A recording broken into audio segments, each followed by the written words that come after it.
ላይሌው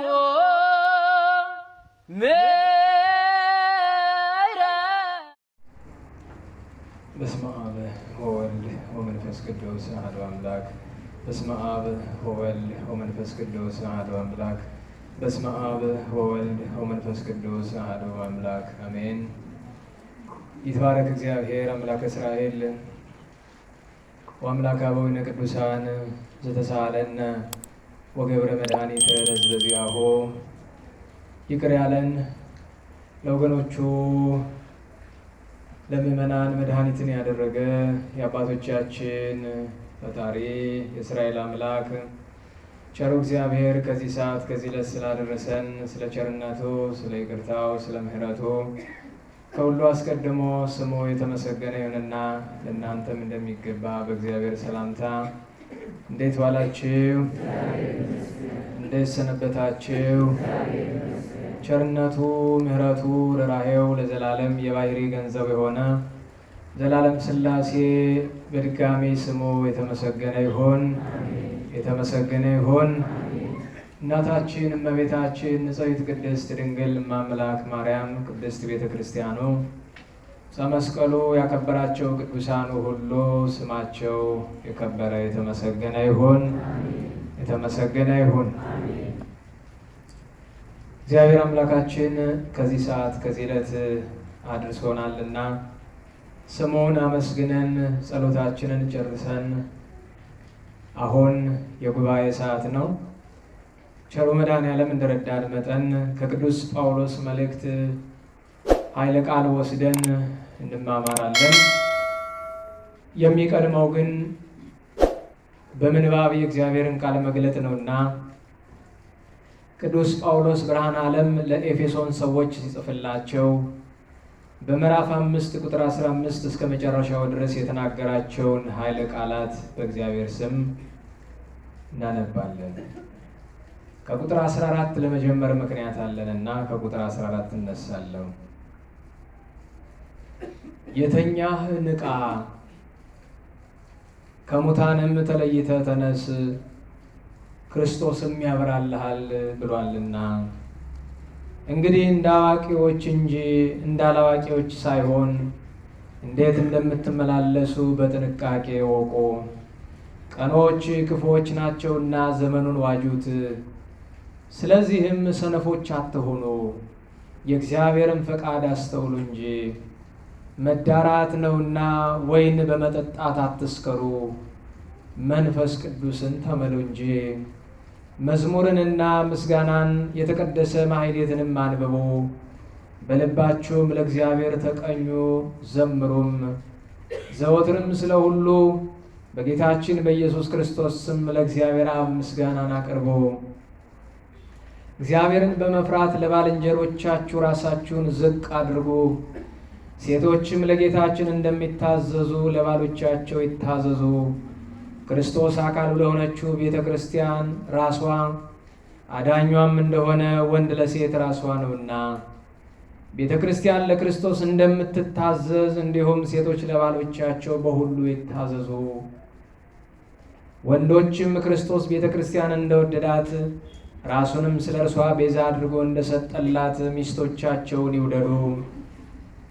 በውሃ ጥምቀትና በቃሉ ይቀድሳትና ያነጻት ዘንድ የነጻችና የተቀደሰች ትሆን ዘንድ እንጂ በላይዋ እድፈት ወይም ርኩሰት እንዳያገኝባት ቤተ ክርስቲያንን ለእርሱ የከበረች ያደርጋት ዘንድ እንዲሁም ወንዶች ሚስቶቻቸው እንደ ራሳቸው አድርገው ይውደዱ።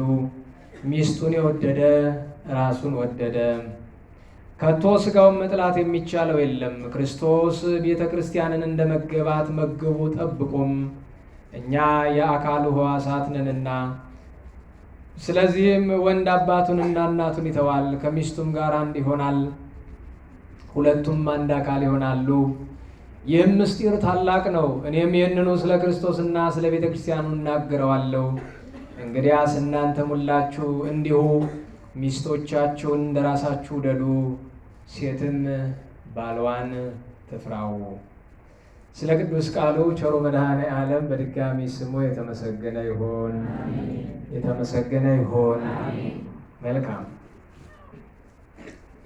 እንግዲህ የትምህርታችን ማንሻ የሚሆነው በዚሁ በተነበበው ምዕራፍ ቁጥር 17 ላይ ስለዚህም ሰነፎች አትሁኑ በእንተ ዝንቱ ይትኩኑ አብዳነ፣ ሰነፎች አትሁኑ የሚለውን ኃይለ ቃል መነሻ መገስገሻ መድረሻ እናደርገዋለን። ዛሬ አባታችን አባ መቃርስ ታላቁ ዓመታዊ የልደት መታሰቢያው ነው ብለን እናከብራለንና ሊቃውንተ ቤተ ክርስቲያን በአርኬ ቅዱሳንን በአምስት በስድስት ቤት ግጥም ቤት እየመታ ያመሰግኗቸዋል፣ ይለምኗቸዋል፣ በቃለ ማሕሌት ከፍ ከፍ ያደርጓቸዋል። ከነዚህ መካከል አንዱ በማህበራችን እንደ ጸሎት የምንጠቀምበት ሰላም ለክሙ እንጦንስ ወመቃርስ አቢብ ሲኖዳ ገብረ መንፈስ ቅዱስ ለባርኮትነ ንዑስ ተጽራዛቲ መቅደስ ተክለ ሃይማኖት አኖሬዎስ ኤዎስጣቴዎስ ሳሙኤል ተክለ አልፋ በብኑዳ ኪሮስ የሚል ነው። ሰንበት ተማሪዎች ደግሞ ለመዝሙር እንዲስማማ አድርገው እንዲህ ይዘምሩታል።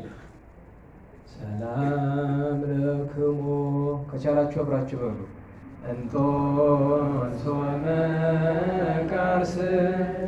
አቢብ ሲኖዳ ገብረ መንፈስ ቅዱስ ሰላም ለክሙ እንጦንስ ወመቃርስ አቢብ ሲኖዳ ገብረ መንፈስ ቅዱስ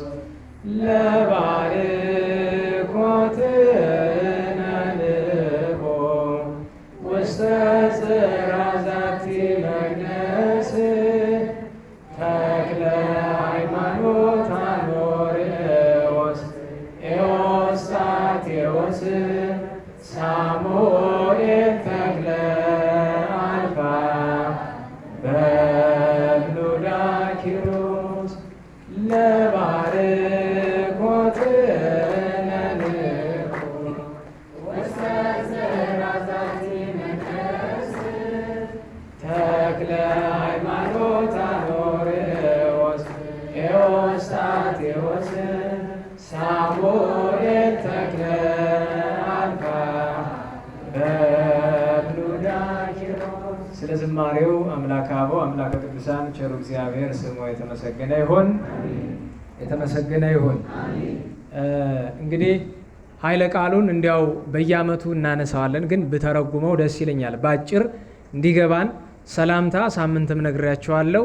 እንዳገባቡ ሰላምታ እማሄ ሊሆን ይችላል፣ ስግደት ሊሆን ይችላል፣ ምስጋና ሊሆን ይችላል፣ የአምልኮ ቃል ሊሆን ይችላል። ለእግዚአብሔር ሲሆን የአምልኮ ቃል ነው። ለቅዱሳን ሲሆን ምስጋና ነው፣ ውዳሴ ነው፣ ሰጊድ ነው። ለሰዎች ለተርታ ሰዎች ሲሆን ደግሞ እንዲሁ እጅ መንሳት፣ ቸር ዋልክ፣ እንዴት አለህ እንደማለት ይቆጠራል። ሰላም ለክሙ ጠቅሎ ከዚህ በኋላ ያሉትን ነው። የጻድቃን አርኬ ይባላል። ይሄ እንዴት ዋላችሁ? አርኬ ምን ማለት ነው ካሏችሁ፣ በአማርኛ ቋንቋ ትምህርት አርኬ ማለት በተመሳሳይ ቤት የሚመታ ግጥም ነው። 2 ይሁን 10 ይሁን 50 ይሁን ብቻ እንደዚህ እንደዚህ እንደዚህ ተ እንደዚህ እንደዚህ እንደዚህ ተ ብሎ በተቤት የሚሄደው ሁሉ ምን ይባላል? አርኬ ይባላል። ትክክለኛ ትርጉሙ ግን ከቤተ ክርስቲያን የተወሰደ ነው። አርኬ የቁልምጫ ስም ነው። የማን? የአባታችን የአርከ ስሉስ። አርከ ስሉስ ማለት የሥላሴ ወዳጅ ማለት ነው። አርኬ ማለት በጥሬ አነጋገር ወዳጄ እንደማለት ነው። ወይም አርኬ ነው ነገሩ። አርኬ ወደ አማርኛው ተስቦ ይሆናል እንግዲህ አርኬ እንጂ አርኬ። ነገር ግን ይሄ ዛሬ አርኬ የምንለው ሊቃውንትም ስላሉ ዛሬ አርኬ የሚባለው ድርሰት አርኬ የተባለ በኋላ ነው እንጂ መጀመሪያ መዝሙረ ፍሱሃን ወጸሎተ ትኩዛን ነው የሚባለው። ደራሲው ቅዱስ አርከ ስሉስ ነው። እሱም የአባ ጊዮርጊስ ዘጋስጫ ተማሪ ነው፣ ደቀ መዝሙር ነው። የአባ ጊዮርጊስ ዘጋስጫ ሳምንት እንደነገርኳቸው ብዙ ተማሪዎች ነበራቸው። አንደኛው አባ አርከ ስሉስ ነው። ምን የሚል ድርሰት ደረሰ? መዝሙረ ፍሱሃን ወጸሎተ ትኩዛን አለ። ኋላ ግን የኋላ ዘመን ሰዎች አይ ለስሙ ይገባል ብለው መዝሙረ አርከ ስሉስ አሉት። ኋላ በሂደት አርኬ። ታዲያ የስም ማቆላመጥ እንከለክላለን አይደል? ደህና ዋላችሁ። ስም ማቆላመጥ የቤተክርስቲያን ስርዓት አይደለም አይደል? ታዲያ ገድለ አቡነ ዘዮሐንስ የዛሬ 600 ዓመት የተጻፈ ገድል እንዲህ ይላል።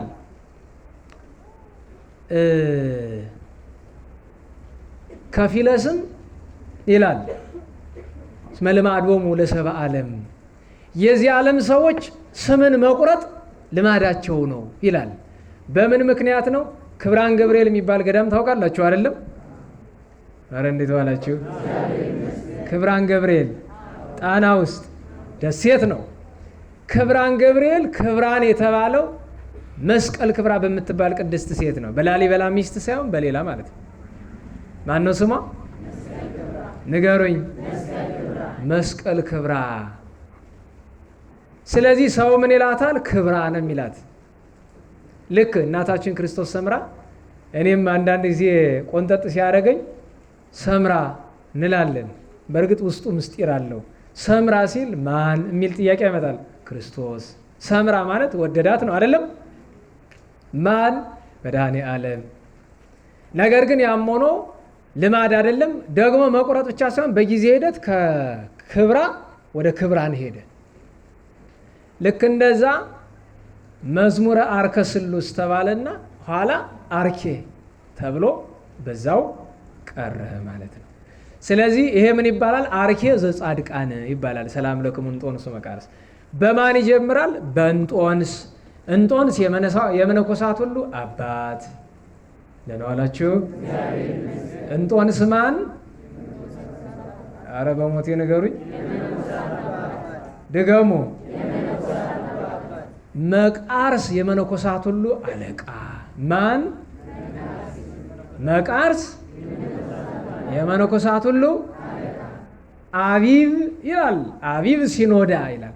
አቡነ አቢብ ማለት ጻድቅም ሰማዕትም በቤተ ክርስቲያን ልዩ ከሆኑ ቅዱሳን አንዱ ስንኳ ሌላ በስማቸው በልተን ቃል ኪዳናቸውን የምንሳተፍባቸው ደግ ጻድቅ ናቸው። አቡነ አቢብ አባ ቡላ። አባ ቡላ ማለት ቡላ ብሂል ገብሩ ለእግዚአብሔር ወቅዱሱ ለአምላክ ያዕቆብ ዘይሐድር ውስተ ጽዮን ይላል መጽሐፍ። ቡላ ማለት የእግዚአብሔር አገልጋይ በጽዮን አድሮ የሚኖር የያዕቆብ አምላክ ምርጥ ማለት ነው። አቡነ አቢብ እሳቸው ናቸው። እንግዲህ አራተኛው ሲኖዳ ናቸው። ሲኖዳ ሳምንት ተነጋግረናል። የባህታውያን ሁሉ ምንድን ናቸው? አለቃ። እንዴት ዋላችሁ? እናንተ እኮ አዋቆች ናችሁ። ብዙ ቦታ ያለ ሰው እኮ ጎንደር መጣ ሲባል አሁን ጅብ የማይታወቅበት ሀገር ሂዶ ምን አንጥፉልኛል ይባላል አይደል? ከጎንደር ትሄድልኝና የሊቃውንት ሀገር ይባላል። ተከብረ ገነ ቁጭ ትላለህ።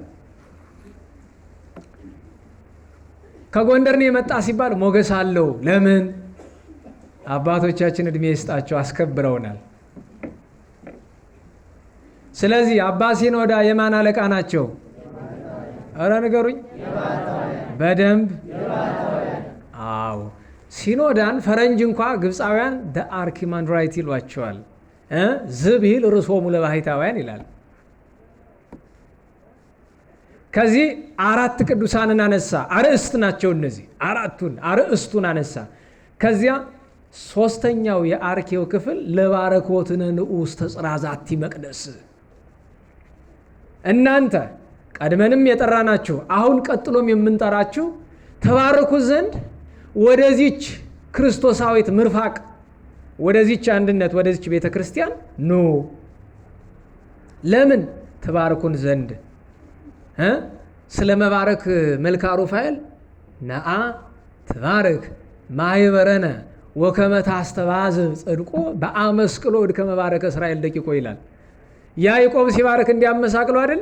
ሩፋኤልም እንዲያይለምነዋል ደራሲው። ልክ እንደዚያ እናንተ ኑ ትባርኩን ዘንድ። ታዲያ አስቀድመው ከተጠሩት ውጭ ሌሎች ውሳ ቢባል ከሁሉ የሚቀድም ማን አለ? ተክለ ሃይማኖት። ደህና ዋላችሁ።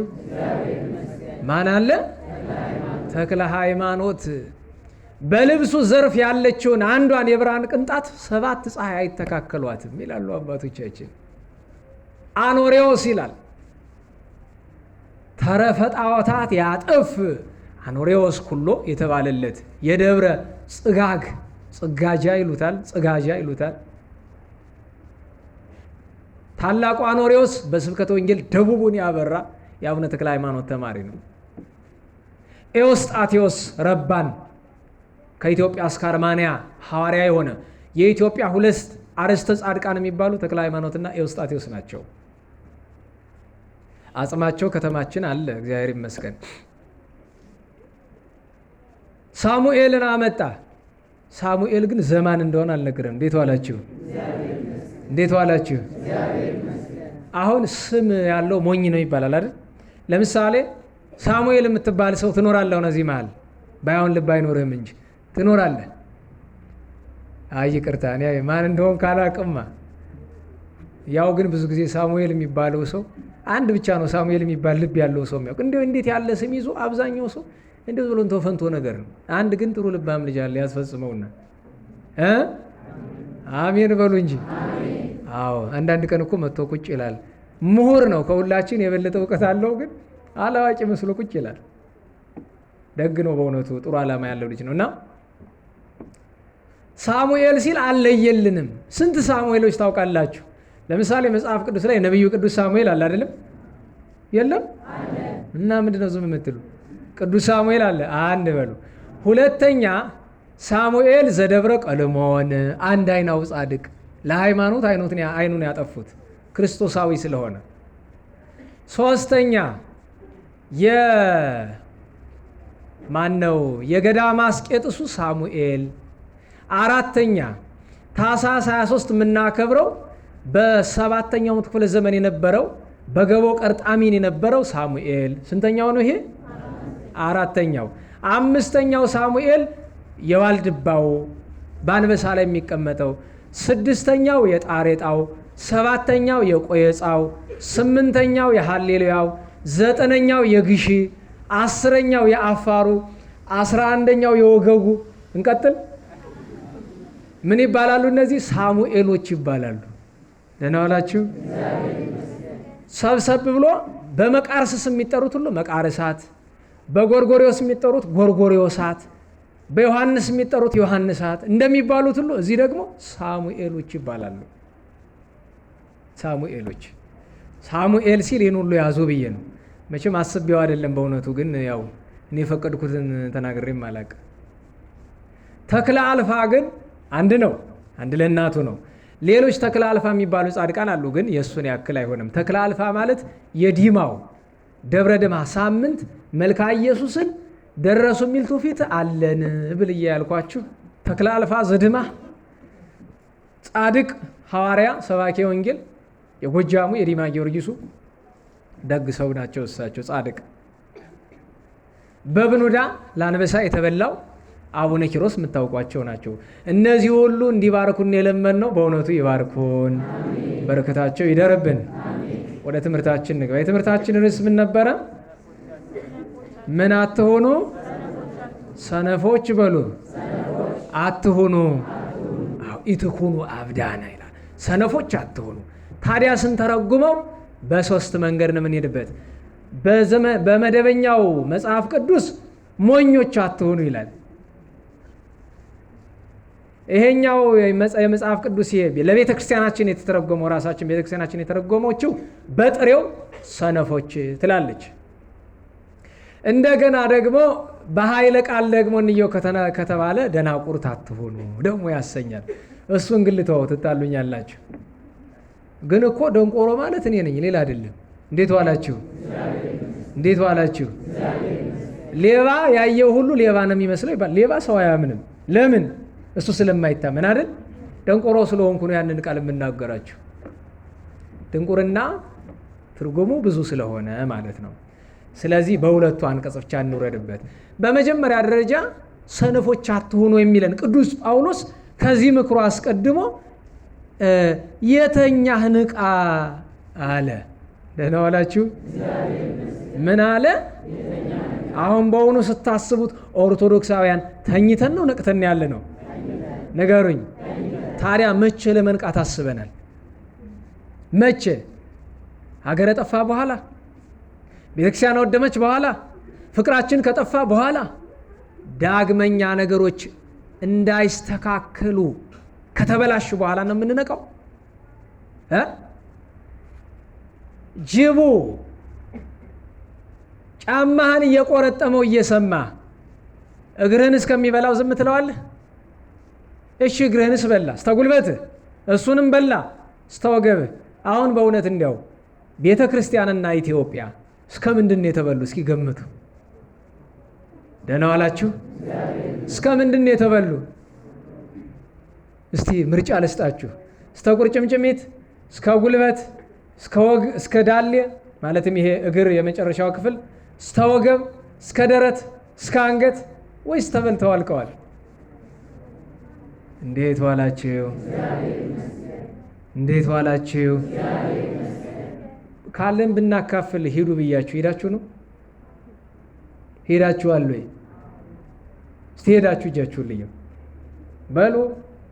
ከፍ ተባረኩ፣ ቡሩኩ ነው። ታዲያ መንገድ ቆይቼ ስመጣ ሀበሬ ላይ የካለን ብናካፍል ሎጎ ተለጥፏልና አይ አልመጡልኝም ላካቸው ብሎኝ ነው እያልኩ ነበር። ድጋሚ ትሄዳላችሁ? ንገሩኝ። ጽድቅ ባካፋ እኮ ነው። ኧረ ተው። እሺ በሉ፣ እሺ በሉ በደንብ። እንደው በረከት አገኘ እምቢ። ልክ ሕፃን ልጅ እናቱ ብላ እምቢ አልበላልሽም ይላታል ደግሞ አይደለም? ለእሷ ይበላ ይመስል ልጆች እያለን በሶኬት ነበር የምንገርፈው። ብላ የተባልክ ማለት ነው። ዛሬሳ ብላ እምቢ ተው ትላላችሁ? እንጃ ትሉ አትሉ አላውቅም። ግን ልጆች እያለ ሌላም ፈሊጥ ነበረ። እየቀበጥን ስናስቸግር ብላ ተባልን። እምቢ በቃኝ ነው። እሺ ብድግ። ከዛ ረሃብ ሊፈጀን ሆነ። ሌሊት ተተኙ በኋላ በዳበሳ ሀመሶቡ ያችኑ አንስተን ጥርግ አድርገን በልተን ለጥ። ለምን? አንዳንዴ ልጅም እኮ መቀጣት አለበት። የእውነቴን ነው። ቅጣቱም ፍቅሩም ያስፈልጋል በእውነቱ። ስለዚህ በግድ ጽደቁ እኮ ነው፣ በግድ። አሁን ያን ወንድማችንን ኃይለ ገብርኤልን ለመርዳት ይመስላል። እሱ ምን ይቀርበታል? የራሱ የተዝናና የተመቸ ህይወት ያለው ሰው እኮ ነው። ከፈለገ ትቶት የትም መሄድ ይችላል። ከእናንተ ከኔ የተለየ ዕዳ እኮ የለበትም። የሚገርማችሁ ነገር ከስራው ይልቅ ምን ይለኛል ሲያገኝ? እባክዎት ይምጡና ይዩን ይላል። የሰው አይን እንኳ አንዳንዴ ሳስበው እሱ ራሱ የተቸገረ እንክብካቤ የሚፈልግ ነው የሚመስል። የሰው ፍቅር ጥሩ ነው። እሱም የሰው ፍቅር አለው። እግዚአብሔር ያስፈጽመው በእውነቱ። በሉ ምርጫዬን መልሱ። እሺ እስተ ቁርጭምጭሚት ነው? አዎ አይደለም በሉ። እስተ ቁርጭምጭሚት ነው? አይደለም። እስተ ጉልበት ነው? እስተ ዳሌ ነው? እስተ ወገብ ነው? እሺ እስተ ደረት ነው?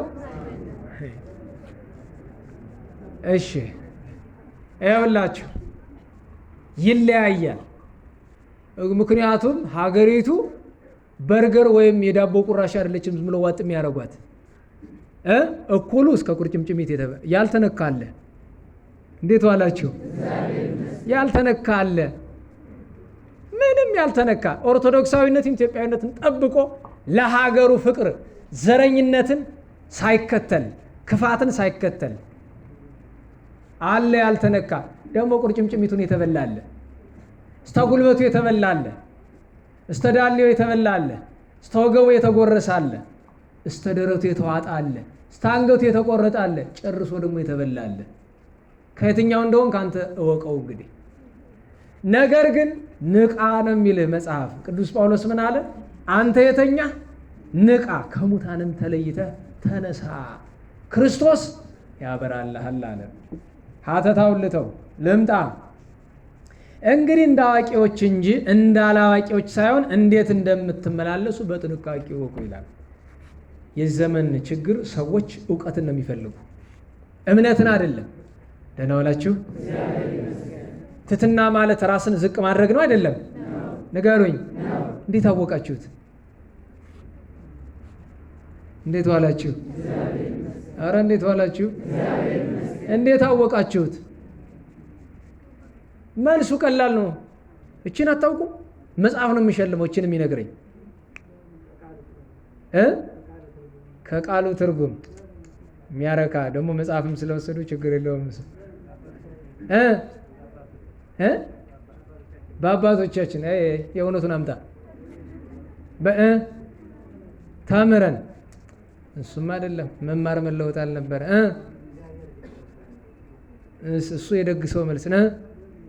በእምነት እሺ፣ የእናንተን እኮ ነው የምነግራችሁ። የአባቶችን አለም ጠይቅ። እንዴት አወቃችሁ? ትሕትና ማለት ራስን ዝቅ ማድረግ መሆኑን አይደለም።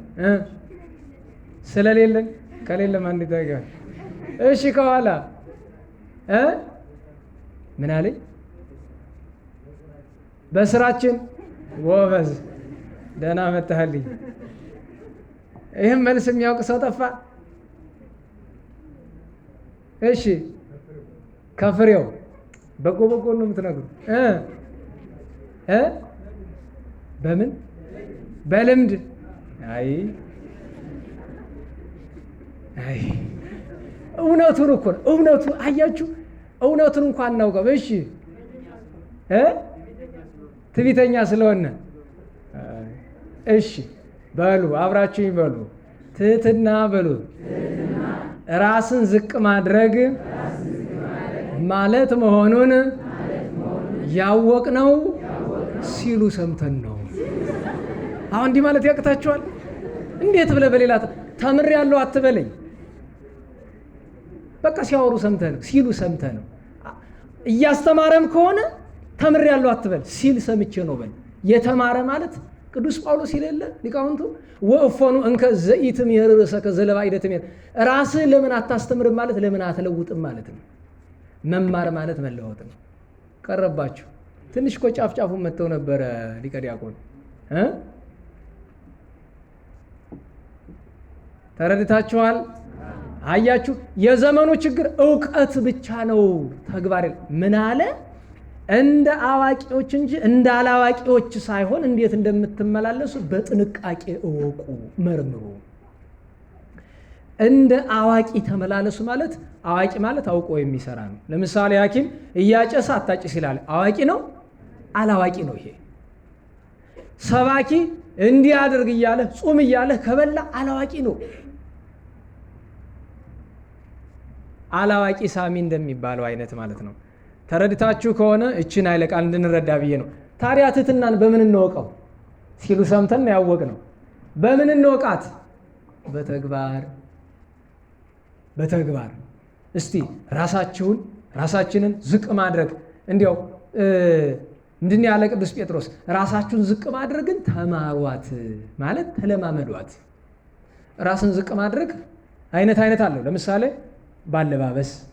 ባለባበስ ማለት ልብስ መጎተት፣ ቆሻሻ መልበስ አይደለም። ነገር ግን ከሰው አይን የማይገባ ማለት ነው። አይታችሁ ከሆነ ትናንት ለነበሩ ልጆች እያልኳቸው ነበር። አንዳንዴ መስታወት መስለህ ተወልውለህ ከወጣ አንተ የሰይጣን ማደሪያ ለመሆን ተዘጋጅተሃል ማለት ነው። ለምን? ሰው እንዲያይህ አትሁን። በነገራችሁ ላይ ሰው እንዲያያችሁ ትፈልጋላችሁ? እንዴት ዋላችሁ? አረ በሞቴ እንዴት ዋላችሁ?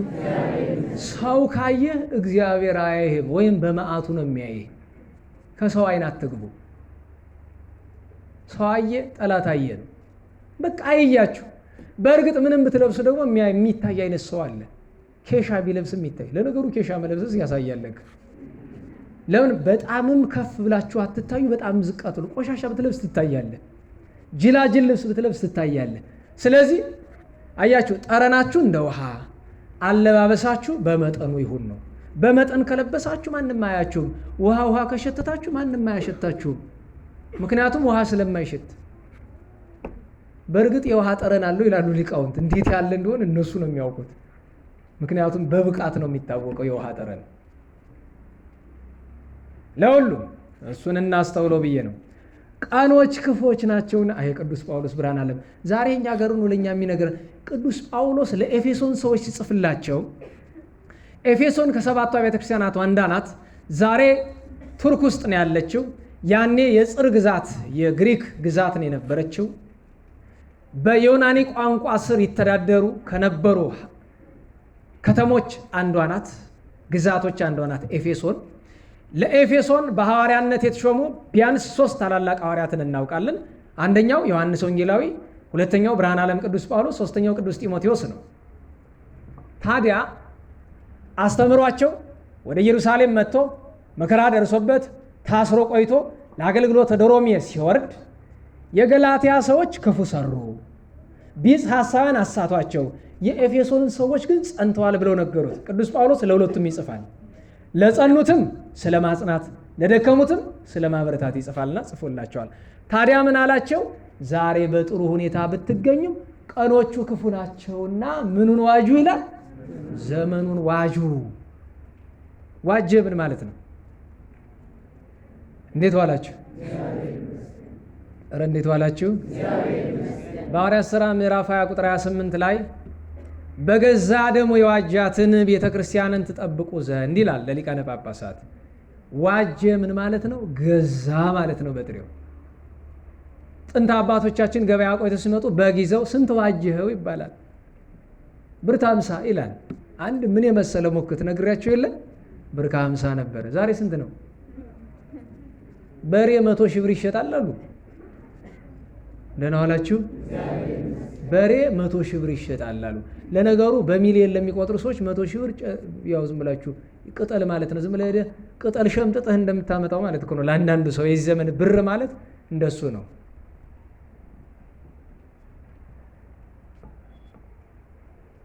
ዘመኑን ዋጁ ማለት ምን ማለት ነው ትለኝ እንደው በመጀመሪያ ቀኖቹ ክፎች ናቸው ይላል። ምኖቹ ክፎች ናቸው? ቀኖቹ የተባሉ ምኖቹ ናቸው? ይሄን ተረዱ እስቲ። መዝሙር ልዘምርላችሁ እንዲደክማችኋል። ዛሬ ዝናብ ሆኖ እኮ ትንሽ ሰው ጎደል ብሏል አይደል?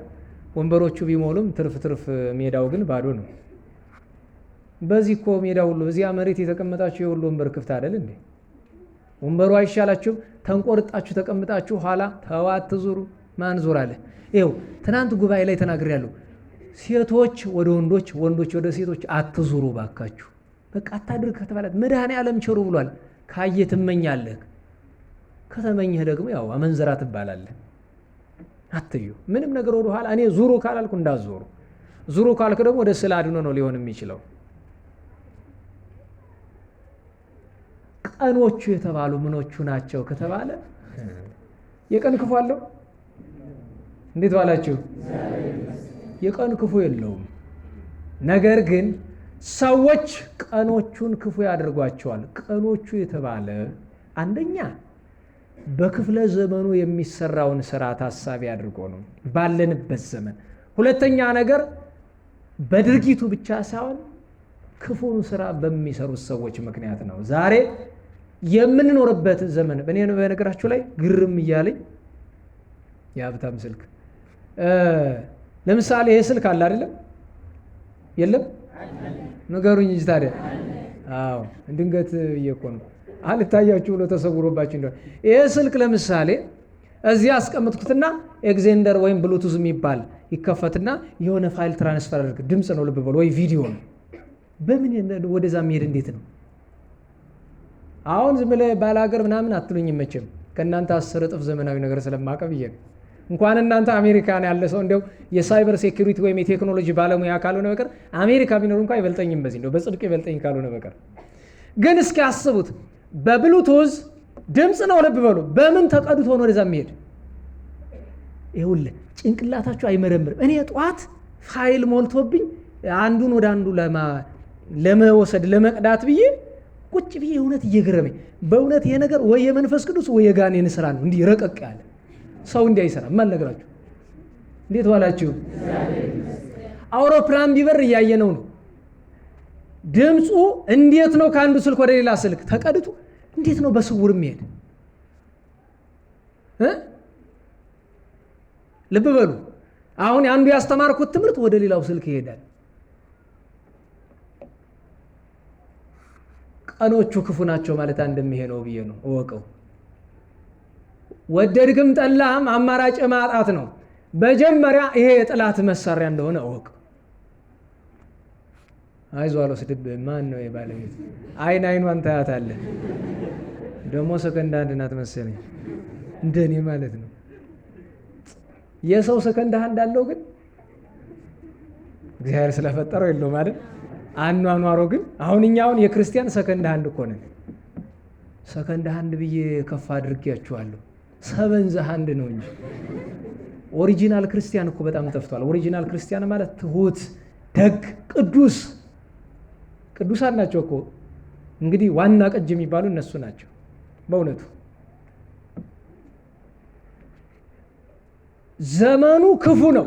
ይህንን ማወቅ የመጀመሪያው ትልቁ ነው። ዝም ብለህ ኢትዮጵያ የሳጥናኤል ጎል ምናምን እያልክ ፊክሽን ማንበብ አይደለም፣ እሱ አይደለም። ዘመኑን ማዋጅ ግራውንድ ላይ መሬት ላይ ያለውን ክፋት እወቀው።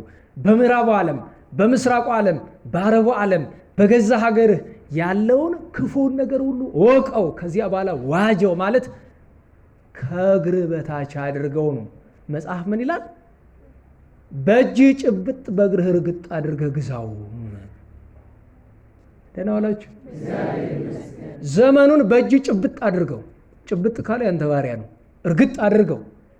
አይበረታታብህም። ተጠቀምበት እንጂ መጠቀሚያ አትሁን።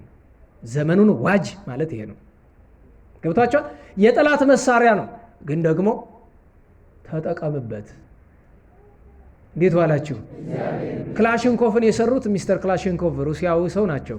ነፍሳቸውን ይማር እንበል ወይስ አይማር እንበል? ይማር አይደል? አንድ ጊዜ እንዲህ ተባሉ ይባላል።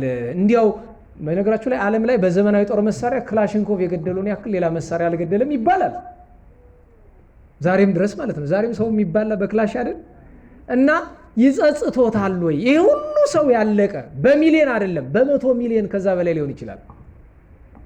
ቅንጣት ታክል አይጸጽተኝም። ለምን ሲሏቸው እኔ ክላሽ ባልሰራ በገጀራና በቆንጨራ መጨራረሱ አይቀርም። እውነታቸውን ነው አባባሉስ። ነፍሳቸውን ይማር። አረ ነፍሳቸውን ይማር። እንዴት ነው በክላሽ የሞተባችሁ ዘመድ አለ? ምን እናደርገዋለን እንግዲህ እውነቱን ነው እንጂ። እውነት ለመናገር ወታደር ድንበር ይጠብቅልናል አይደለም? ምን ይዞ? ጥሩ ነው አይደለም? ነው። የጠላትህን ዕቃ ይዘህ ጠላትህን ራሱን ተወጋዋለህ ማለት ነው። ግን ጥንቃቄ ይጠይቃል። ለምን? እንደ አጤ ቴዎድሮስ በሁለት አፍ የሚተኮስ ጥይት አመጡባቸው። ጥይት አምጡልኝ ሲሏቸው በአፉም ይተኩሳል፣ በሙርጡም ይተኩሳል። ሲያዩት የሆነ ቀዳዳል ተጠራጠሩ። እንካ ራስህ ተኩሰዋሉ ይባላል። ሊያጠፋቸውን ያን የመሰሉ ሰው ዘመኑን ዋጁ፣ የዘመኑን ክፋት እንወቅ። ይህንን ካለ በኋላ ነው ስለዚህም ሰነፎች አትሁኑ፣ የእግዚአብሔርን ፈቃድ አስተውሉ እንጂ አለ። ስለ ስንፍና፣ ስለ አብድነት፣ ስለ አብድ አባቶቻችን እብድ የሚለው ቃል የመጣ አብድ ከሚለው ነው ይላሉ። አብድ ማለት ሰነፍ፣ ሞኝ፣ ጅል፣ የማያስተውል አላዋቂ፣ ወይም በጣም በምትፈሩት ቃል ደንቆሮ ማለት ነው። ተመሳሳይ ትርጉም ነው ያለው። አሁን ደንቆሮ የሚለው ቃል በጣም የሚያሰቅቀን ለምንድን ነው? እዚያ ጆሮ ለደነቆረ ሰው ወይም ደግሞ ለማይሰማው በተፈጥሮ ወይ በህመም ምክንያት ለሱ አትበሉ የተባለውን እንደው ግርኝት አድርገን ወስደው ነው እንጂ አብድ ሲል አላዋቂ፣ ደንቆሮ፣ ሰነፍ፣ ጅል፣ ሞኝ፣ የማያስተውል ተብሎ ይተረጎማል። ግን ችግሩ እዚህ በፊት ነግሬያቸዋለሁ። ክፉ ትውልድና የወንዝ ዳር ወንፊት አንድ ናቸው። እንዳትረሱ። እችን ተረት ያዟት፣ ያዙ። ክፉ ትውልድና በሉ ረበሞቴ በደንብ የወንዝ ዳር ወንፊት አንድ ናቸው። ወንዝ ጥሩ ውሃ ብቻ ነው ወይስ ቆሻሻም አለው? ቆሻሻም አለው። ታዲያ ወንፊቱ ወንዝ ዳር ላይ ብታስቀምጡት ጥሩን ውሃ ነው የሚይዘው ወይስ ቆሻሻውን ነው? አያችሁት? የአበው ምሳሌ ሙሉ ትምህርት ተምሮ መሀል ላይ ሚይዛት፣ በተለይ በዚህ በአረቡ ዓለም ያለ ሞኛ ሞኝ ማህበረሰብ አለ። ምኗን ይይዛታል? ደንቆሮ የምትለውን ቃል ይዞ እርስ በርሱ ሲጣለዝባት ይውላል። እንግዲህ ልብ በሉ፣ በዛ ሲጣለዝ ይውላል፣ ሲቃመስ ይውላል። ነውር አይደለ? አትበሉ። ደጋግሜ ነግሬያቸዋለሁ። ለትምህርት የምንጠቀምባቸውን ቃላት እናንተ ብትጠቀሙባቸው ኃጢአት ነው የሚሆንባችሁ፣ በደል ነው የሚሆንባችሁ። ስለዚህ አብድ የሚለውን እስቲ በየአንቀጹ እንተርጉመው። በመጀመሪያ ከህመም አንጻር ወደ አማርኛው ሸሽቶ እብድ ወደሚለው መጥቶ የለም። እብድ ምን ማለት ነው? እንዴት ዋላችሁ? እብድ ምን ማለት ነው? ይኸውላችሁ እብድ ማለት ምን ማለት ነው ከተባለ መልሱ እኛ ነው የሚባለው። እጠቅስላችኋለሁ። አይደላችሁ? ንገሩኝ። አባ ደመና በረከታቸው ይድረሰንና ምን ይሉ ነበረ? በነገራችሁ ላይ የዚህ ዘመን የኢትዮጵያ ሰው አላበድም? ንገሩኝ። ኧረ በሞቴ አላበድንም? አብደናል። እብድ ማለት እብድ ምግቡን ያውቃል አያውቅም? ንገሩኝ። ያውቃል። ምግቡን ነው የሚያውቀው። ሌላውን ነገር እንደ ልቡ ነው። ለምግቡ ግን ይጠነቀቃል። ብዙ ጊዜ እብድ የምትውላቸው ሰዎች እንደዛ ናቸው። እስኪ እንዲያው ከሆዱ ሌላ መልካም ሀሳብ ያለው ሰው እስቲ ስንት ነው? በመጀመሪያ ደረጃ እኛ እብዶች ነን እኮ። እነዚህ ጨርቃቸውን የጣሉትም አይሻላሉ አባቶቻችን። አንተ ወንድሜ በደህና ቀን አብደህ ይላሉ። አንዳንዴ እኮ እነሱ ይሻላሉ። አንተ ጨርቅ የለበስክ ዝንጥ ያልክ እብድ ከሆነ አዎ ይሰድበናል ለምትለኝ ምን አረጋለሁ? ሆሮምኔ ረጉማን አንተ የተረገምክ ወደ ዘላለም ገሃነመ እሳት የሚል ቃል ከምትሰማ ዛሬ ብትሰደብ ይሻላል። ደግሞ ስድብ አይደለም። አንተ ስድብ በለው፣ እኔ ተግሳጽ ነው እልሃለሁ። አንቺ ስድብ ነው በይ፣ እኔ ተግሳጽ ነው እልሻለሁ። አንቺ ዝንጥ ያልሽ እብድ ነሽ። አዎ ወደ ማናችሁም አይኔ እያየ አይደለም። እንደምታውቁት ጉባኤ ላይ አይኔ ስለሚፈዝ ሰው አላስተውልም። አይዟችሁ ገሌ ወገሌ የለውም። ስለዚህ መጀመሪያውኑ ጨርቁን ያልጣለ እብድ ነን። ሆዳችን ብቻ የሚያስጨንቀን እብድ የሚባለው ሰው እንደምንም ፈልጎ ምግቡን ይበላል። ሌላው ነገር ግን አያስጨንቀውም። አንድ አትልልኝም? አንድም እያልን እናምጣሁን እንዲህ ያለ ትርጉም ቤተክርስቲያን እስቲ አንድም እንተው አንድም የሚለውን። ሁለተኛ አብድ የሚለውን ጣዖት አምላኪ ብለን እንተረጉመዋለን። ሰነፍ፣ ረሲ እና አብድ የሚሉ ቃላት በምስጢር ይገናኛሉ። ረሲ ማለት ዝንጉ ማለት ነው። ረሲ ካለ መጽሐፍ ማንን የረሳ ነው? እግዚአብሔርን የረሳ ማለት ነው። ጣዖት አምላኪ ይለዋል። አብድ ይለዋል ማን ነው? ሲራክ ነው? ሰሎሞን ነው? ኢታተት ርእሰከ ለብሲ አብድ ያለ ራስህን ለሰነፍ ሰው ምን አታደርግለት? ዝቅ አታደርግለት አለ ሰነፍ። ስለዚህ ጣዖት አምላኪውን ማለቱ ነው። ለምን ፈጣሪን ታሰድባለህ? ስለዚህ ጣዖት የሚያመልከውን ሰነፍ ይለዋል። አሁን የጣዖት አምልኮኛን ይመለከተናል አይመለከተንም? አያችሁ፣ እኔ ልንገራችሁ ዛሬ የቀረን ኃጢአት ምን አለ? መሸ እንዴ ሰዓት? ደህና ነው? እሺ፣ እንዴት ዋላችሁ? ፈጠን ላድርገው። ጣዖት አምላኪነት የሚለው መድኃኔዓለም ከጣዖት አምላኪነት ይሰውረን ይሰውረን። ምክንያቱም ብዙዎቻችን ጣዖት አምላኪዎች ስለሆንን፣ ጣዖቱ ደግሞ በሚያሳዝን ሁኔታ እኛው ራሳችን ነን። ራሳችን አለምናመልክ በእግዚአብሔር የሚመካለ በገንዘቡ፣ በውበቱ፣ በዘመዱ፣ በጉልበቱ የማይመካ ማን አለ? ማን አለ? ለዛ ነው ሰነፎች አትሁኑ ማለት ጣዖት አታምልኩ ነው። ስንተኛ ነው ይሄ? ሶስተኛ ነው። እስቲ ቆይ አንደኛው ያው እብድ በሚለው ሄድን አይደለም? ሁለተኛስ ጣዖት አምላኪ። እሺ ሶስተኛ እብድ የሚለውን እንደ ድሮ መጽሐፍ ቅዱስ አተረጓጎም እንውሰደውና ሞኝ ይለዋል። ሞኝ ናችሁ? አንድ ነገር ልንገራችሁ። የሞኝ መገለጫው ብልጥ ነኝ ብሎ ማሰቡ። አሁን አንተ ምንድን ነኝ ብለህ ነው የምታስብ? ብልጥ ነኝ ብለህ ታስባለህ። ግን ምንድን ነህ? ሞኝ። ሞኝ ምን ማለት ነው? እስቲ ይህን ትርጉም አምጡ። ሞኝ ምን ማለት ነው? ደክሟችኋል? ቅር ብሏችኋል? ቢላችሁ የት ትደርሳላችሁ? የትም አትደርሱም። አንዳንዱ ሰው ፊቱ ክብድብድ ያለበት ሰው እየታየኝ እኮ ነው። ይኸውላችሁ የሰው ልጅ 4 አይነት ጠባይ ያለው ይባላል። 4 አይነት ጠባይ ያለው ይባላል።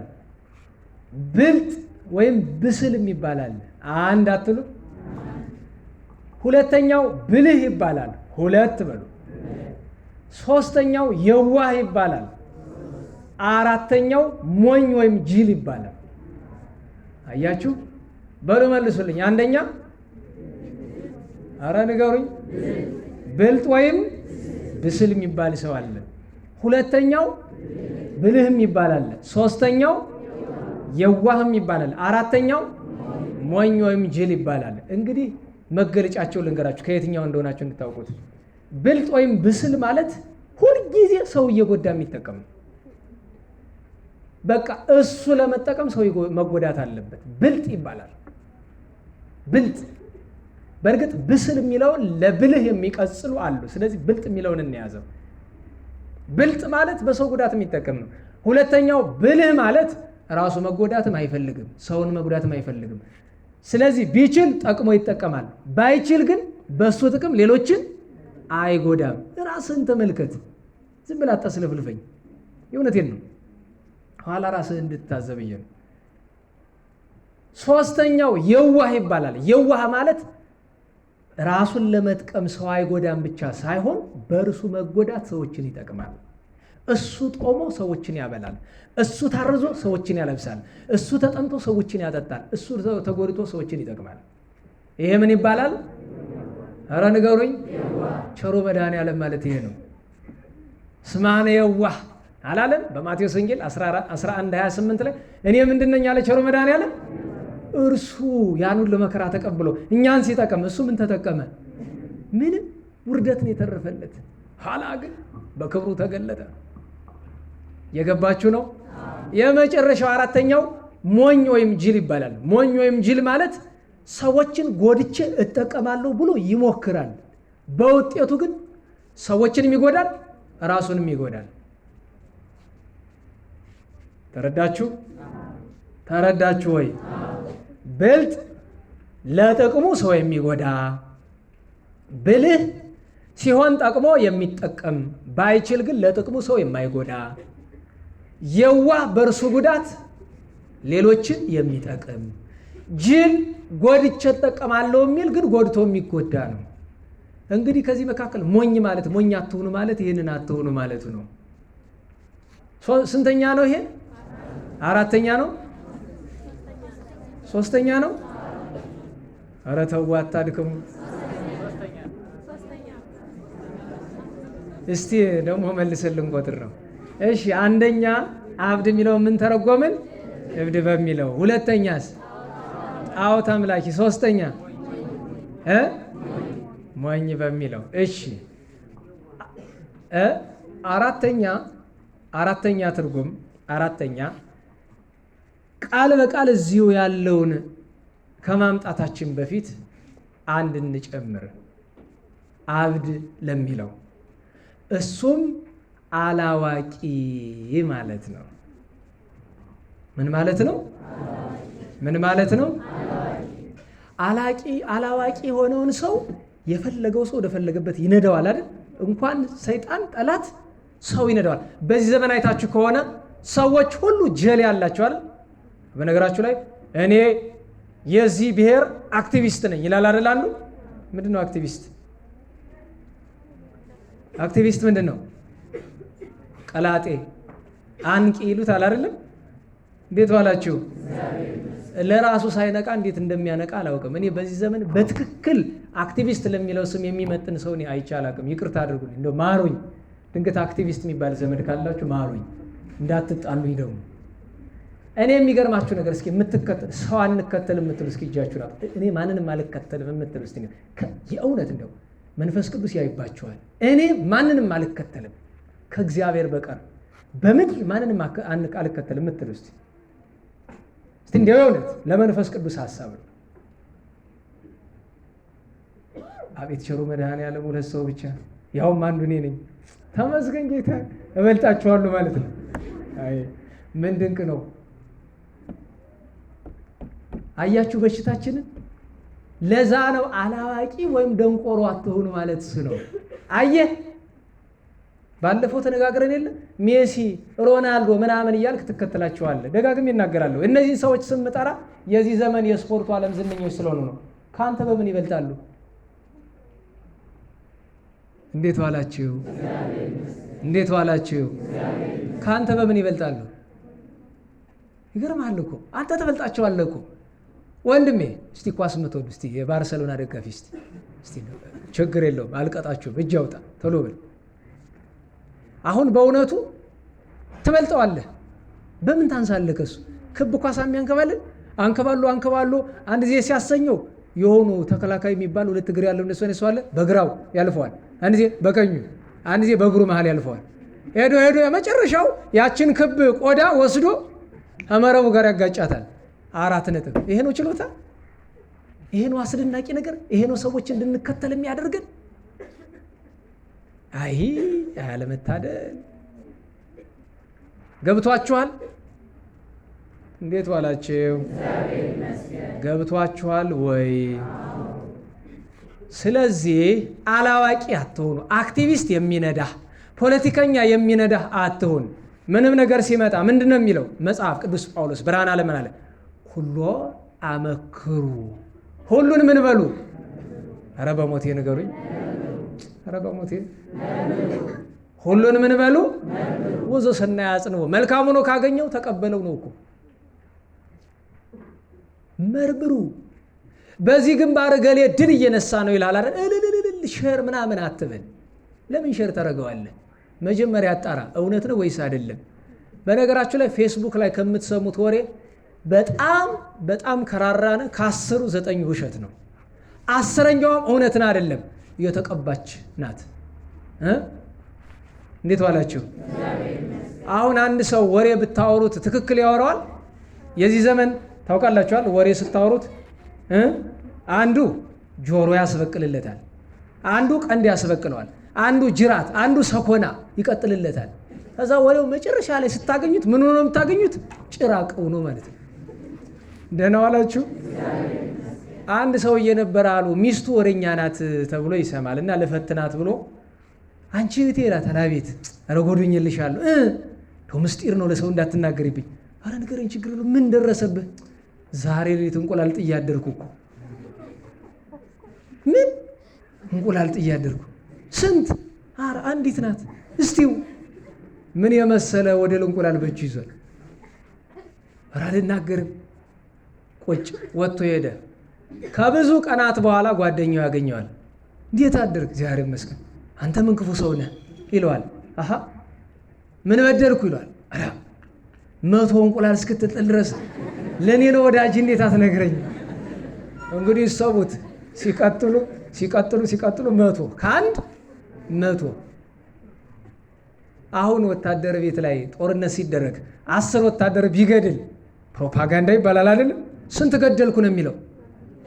2-3-0 ጫራ ጫጣል አድርግበት ዝም ብለህ ምን ጨነቀ? ቁጥር ይጨነቅ። 1000ውን ረፍረፍ ያሉ ረመረምኩት በል።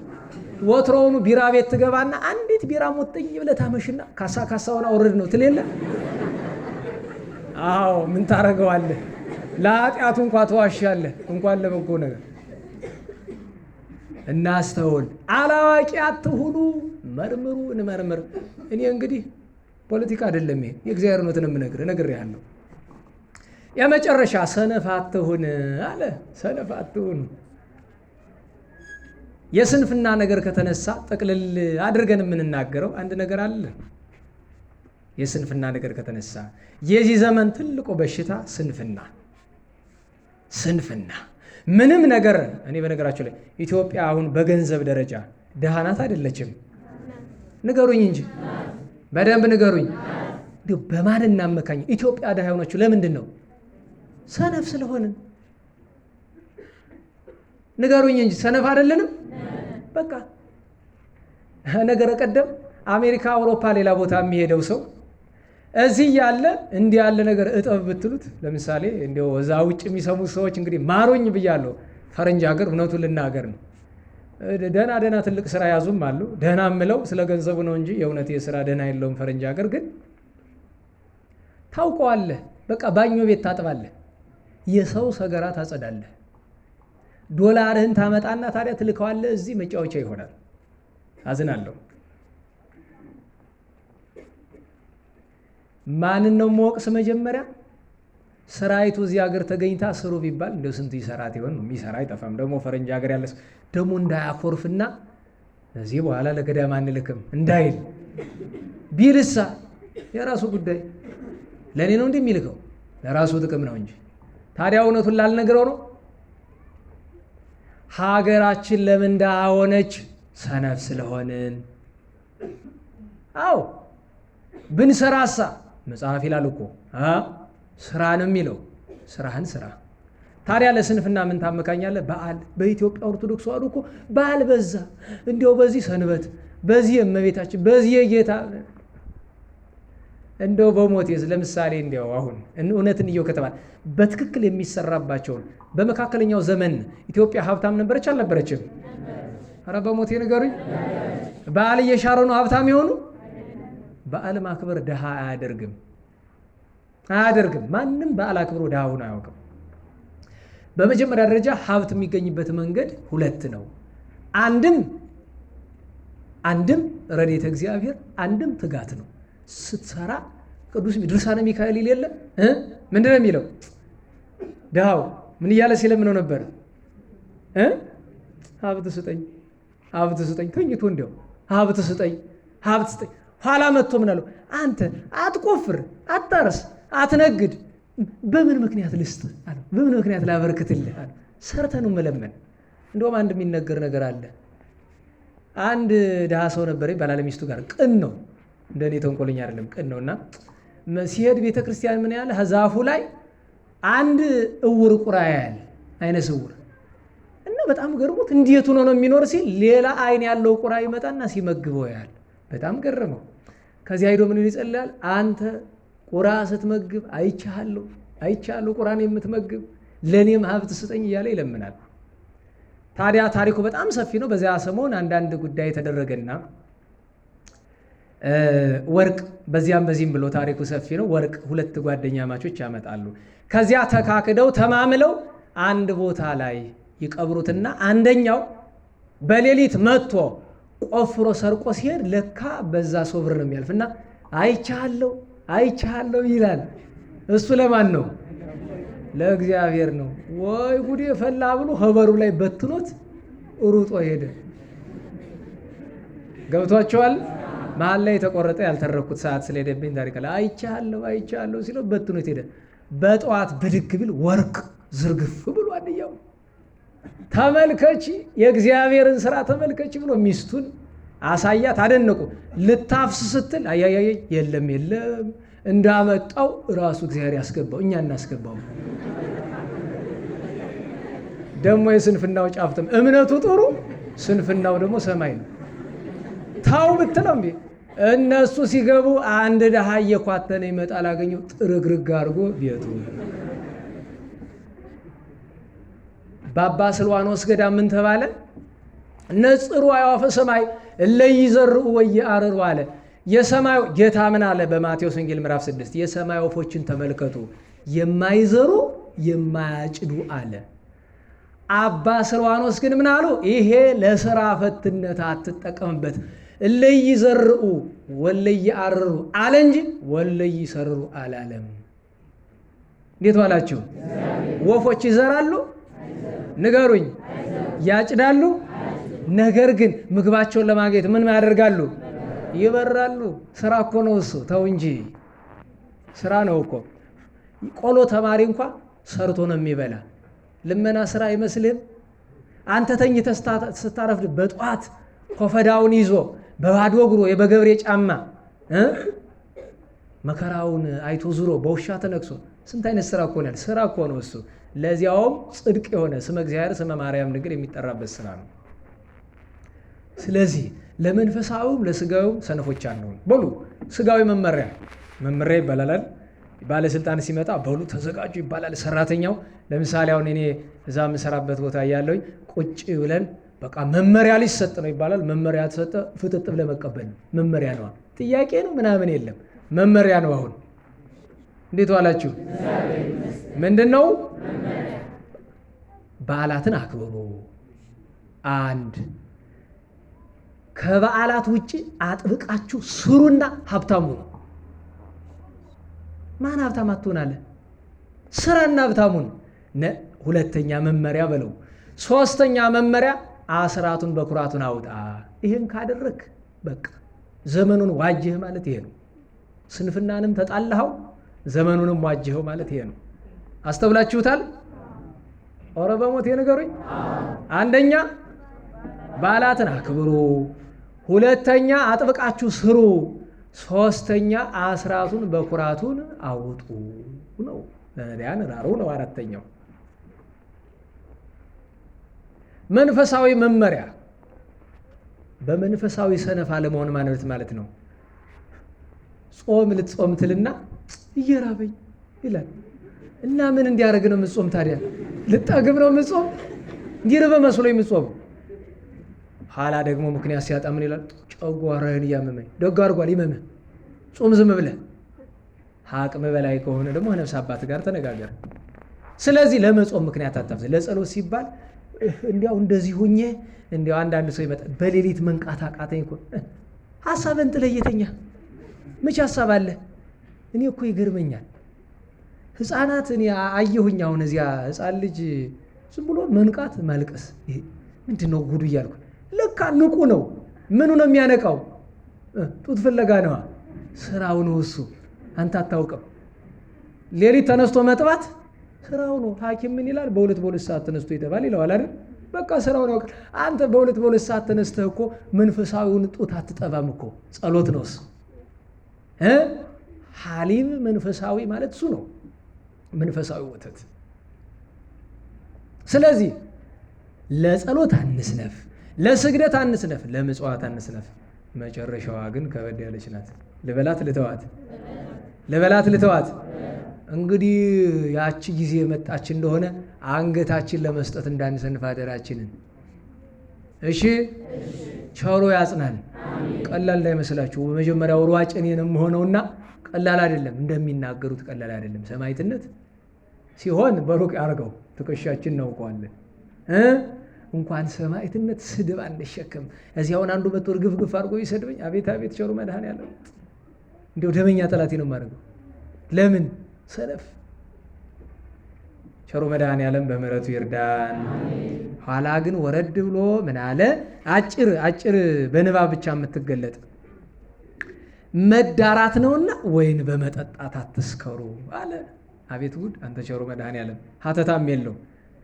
እሺ፣ የእግዚአብሔርን ፈቃድ አስተውሉ፣ መንፈስ ቅዱስን ተመሉ አለና መዝሙርንና ምስጋናን የተቀደሰ ማሕሌትንም አንብቡ አለ። መዝሙርን አለ መዝሙረ ዳዊትን፣ የተቀደሰ ምስጋና ማሕሌት አለ መኃልየ ሰሎሞን። አንድም ማሕሌተ ያሬድን ዘምሩ አመስግኑ አለና በልባችሁም ለእግዚአብሔር ተቀኙ ዘምሩ አለና ዘወትርም ስለ ሁሉ በጌታችን በኢየሱስ ክርስቶስ ለእግዚአብሔር ምስጋናን አቅርቡ። ቸሩ መድኃኔዓለም የተነጋገርነውን ሁሉ በልቦናችን ይሳልልን ያሳድርልን። ሰምተን ተለውጠን ከገሃነመ እሳት የምንድንበት ያድርግልን። ጣዕመ መንግሥተ ሰማያትን ያውርሰን።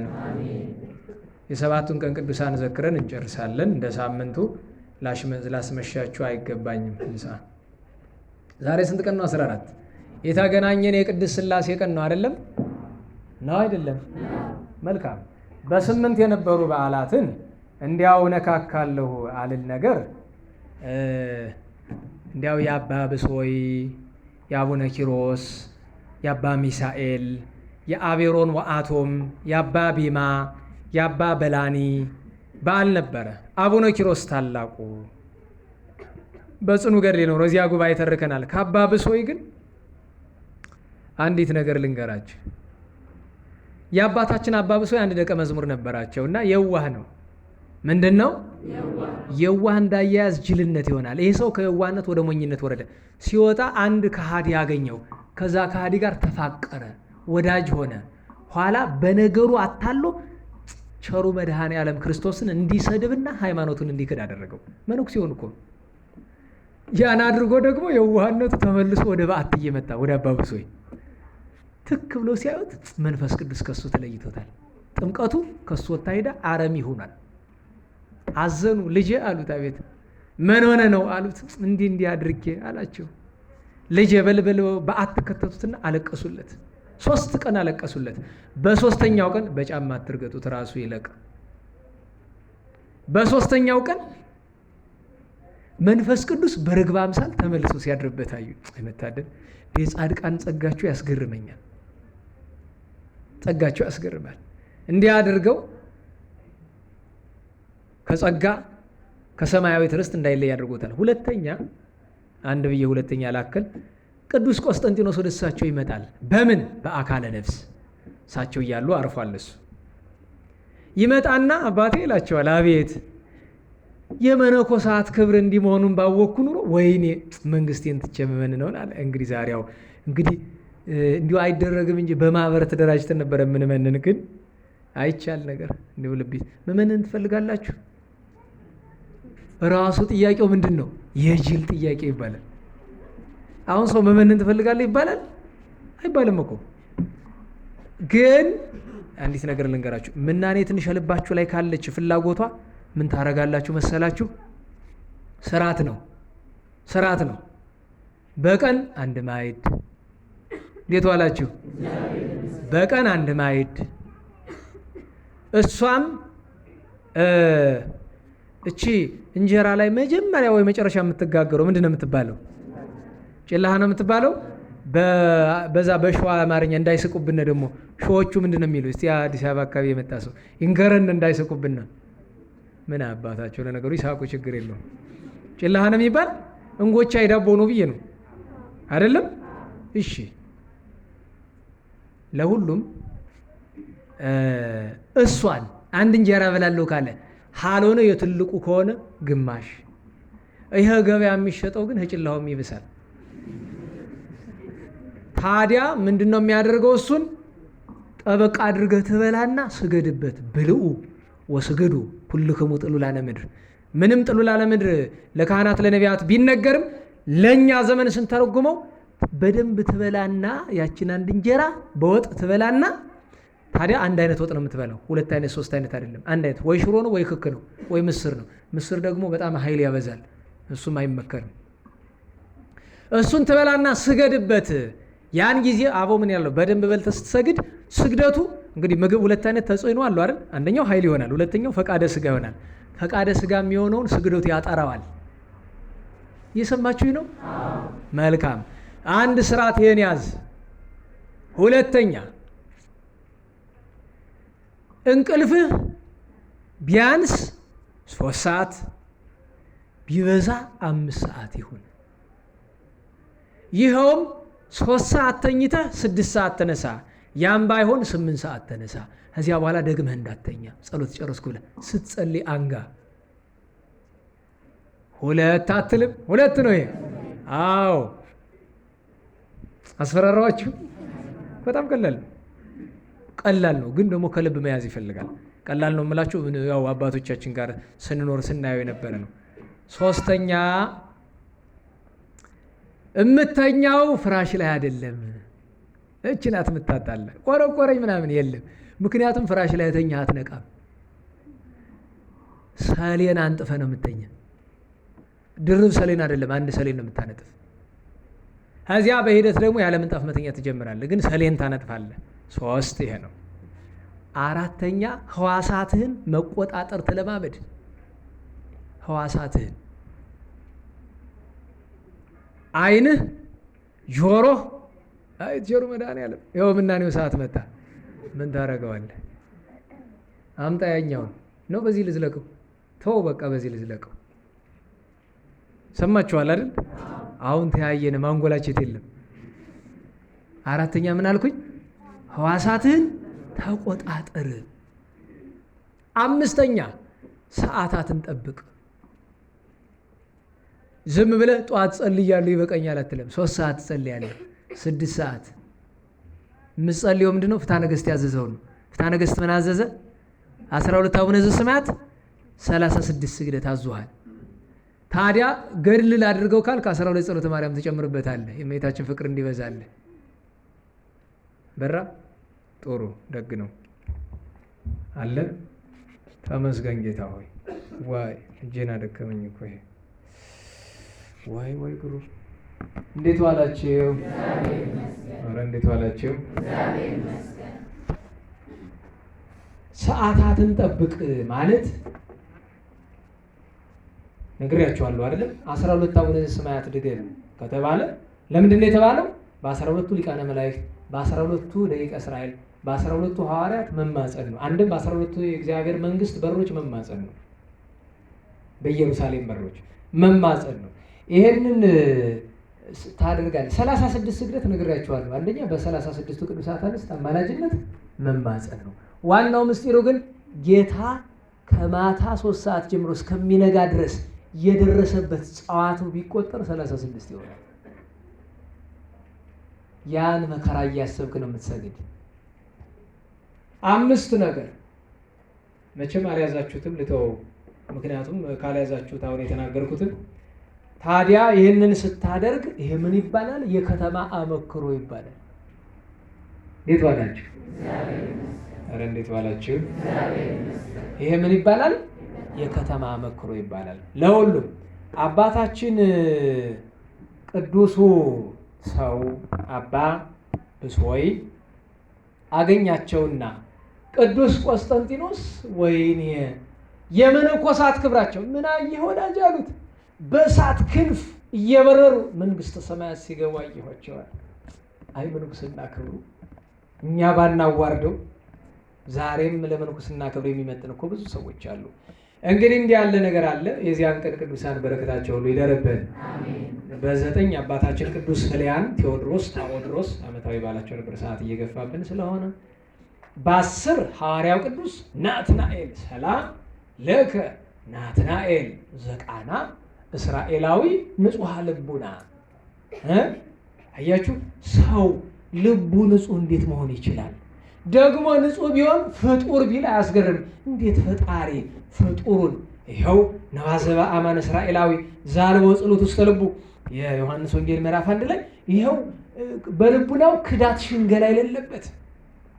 ታዲያ እመቤታችን ሊቁ ምን አላት? ውዳሴ ሂሩቱ ለናትናኤል ሐዋርያ ይላታል። የናትናኤል የደግነቱ መመስገን ምስጋና አንቺ ነሽ ይላታል ጌታ። ለዛ ነው የቃና ዘገሊላው ናትናኤል በስንት ስም ተጠርቷል መሰላችሁ? ናትናኤል ይባላል ጌታ ባወጣለት ስም። ስሞን ይባላል፣ ቀሌዮጳ ይባላል። ከዚያ ውጭ ግን ብዙ ጊዜ ማን ነው የሚሉት? ቀናተኛው ስምዖን። እንዴት ዋላችሁ? እስመ ቅንዓተ ቤትከ በልዐኒ ባለው የቅዱስ ዳዊት ቃል የጸና የቀና። የሚገርማችሁ ነገር ኦሪት ነቢያትን የሚያቃልል እግዚአብሔርን የሚነቅፍ ሰው ቢመጣ በጡጫ ብሎ ገድሎታል። በአንድ ስንዝር ማለት ነው። ይሆንላችኋል። 30 ዘመን ብረት ትሸክማላችኋል፣ ግን በአንድ ጡጫ ትችላላችሁ? አትችልም። ለምን? ክቡደ መዝራዕት አይደለም። እሱ ክቡደ መዝራዕት ነው፣ ክንዱ ከባዳ ነው። በጡጫ ብሎ አሸዋ ውስጥ ቀብሮታል። እዚህ ቅናት ነው፣ ግን ደግ አድርጓል አላደረገም። ግን ቅናቱ ነው እንደዚህ ያደረገው። መንፈሳዊ ቅናት። ይሄ ደግ ሰው ቅዱስ ናትናኤል ኋላም በኢየሩሳሌም ተሾሞ ሰማዕትነት እስከሚቀበል ድረስ ናትናኤል እና እስራኤላዊ ንጹሐ ልቡና ሐዋርያ ሐዲስ ሰናይ ርእስና ለሊቃውንት ጥቆማ ልስጣቸው። ከሐዋርያት ሁሉ በእድሜ በጣም ሽማግሌ ናትናኤል ነው ይባላል። ዮሐንስ ወንጌላዊ ሲሰወር እንኳ ቅዱስ ናትናኤል በእድሜ ነበር ይባላል። በምን ታውቋል ቤሉ? ሐዋርያ ሐዲስ ሰናይ ርእስና ይለዋል አርኬ ባለበጎ ሽምግልና በረከተከ ከአው ለሕዝብከ መንገለ ይትፈቀድፍና ከመዝናማተ ይክኡ ደመና ደመና ዝናም ያወርዳል አይደለም? አዎ በተወደደ መንገድ ያንተንም በረከት አዝንምልን ነው። በረከቱ ይዝነምልን። የዚያን ቀን ታላቁ ብስንዳ ነበረ። ወቀቦሙ ስታነቡ ወቀቦሙ የሚባል ጸሎት ካህናት ቅዳሴ በኋላ ሲያነቡ አትሰማችሁ?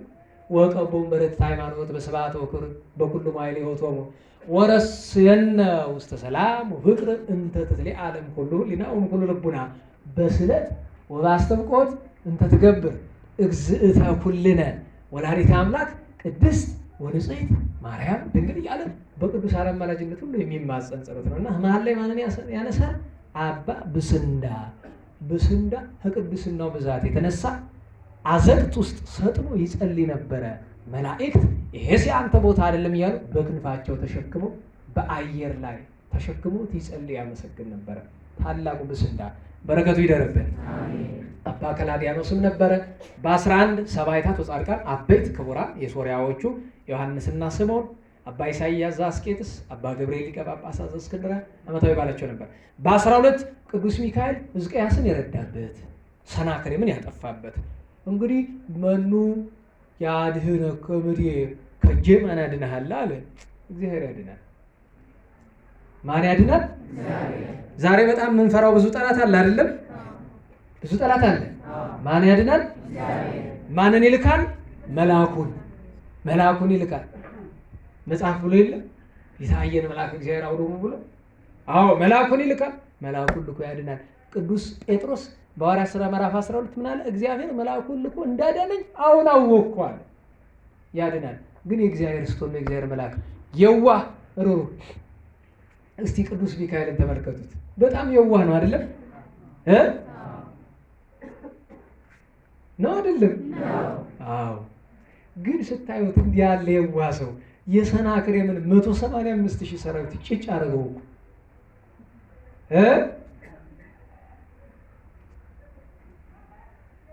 ጭጭ አደረገው። 185,000 ገብተዋል። 185,000 ሰይፍ የሚመዝነው ጭጭ አደረገው። ወለ መልአኮሙ ቀተለው ወደቁ እንዳለ መጽሐፍ ደግሞ እሱ ደግሞ ሰናክሬም ሩጦ ደግሞ አምልጦ ሸሽቶ ከዚያ ከለኪሶ ሸሽቶ አገሩ ሲገባ ልጆቹ ቆይ ያን ሁሉ ሰራዊት አስፈጅተህ መጥተህ ማን ላይ ልትነግስ ያምርሃል ብለው በሙቀጫም ቢሉ በመጅ አናቱን ብለው ገለውታል። የገዛ ልጆቹ እንዲህ ነው ሲያዋርድ እግዚአብሔር። ለምን? ተመክቶ በጉልበቱ እና ቅዱስ ሚካኤልን የዚያን ቀን ከቅዱስ ሕዝቅያስ ንጉሠ ይሁዳ ጋር እናከብረዋለን። የዚያን ቀን ቅዱስ አባ ሆር ዘማኅበረ ስርያቆስ የእናታችን የቅድስት ምህራኤል ወንድም ሳይሆን እንደማይቀር ከምናስባቸው ቅዱሳን ሰማዕታት አንዱ እሱ ነው። በ13 ትናንት አይደል?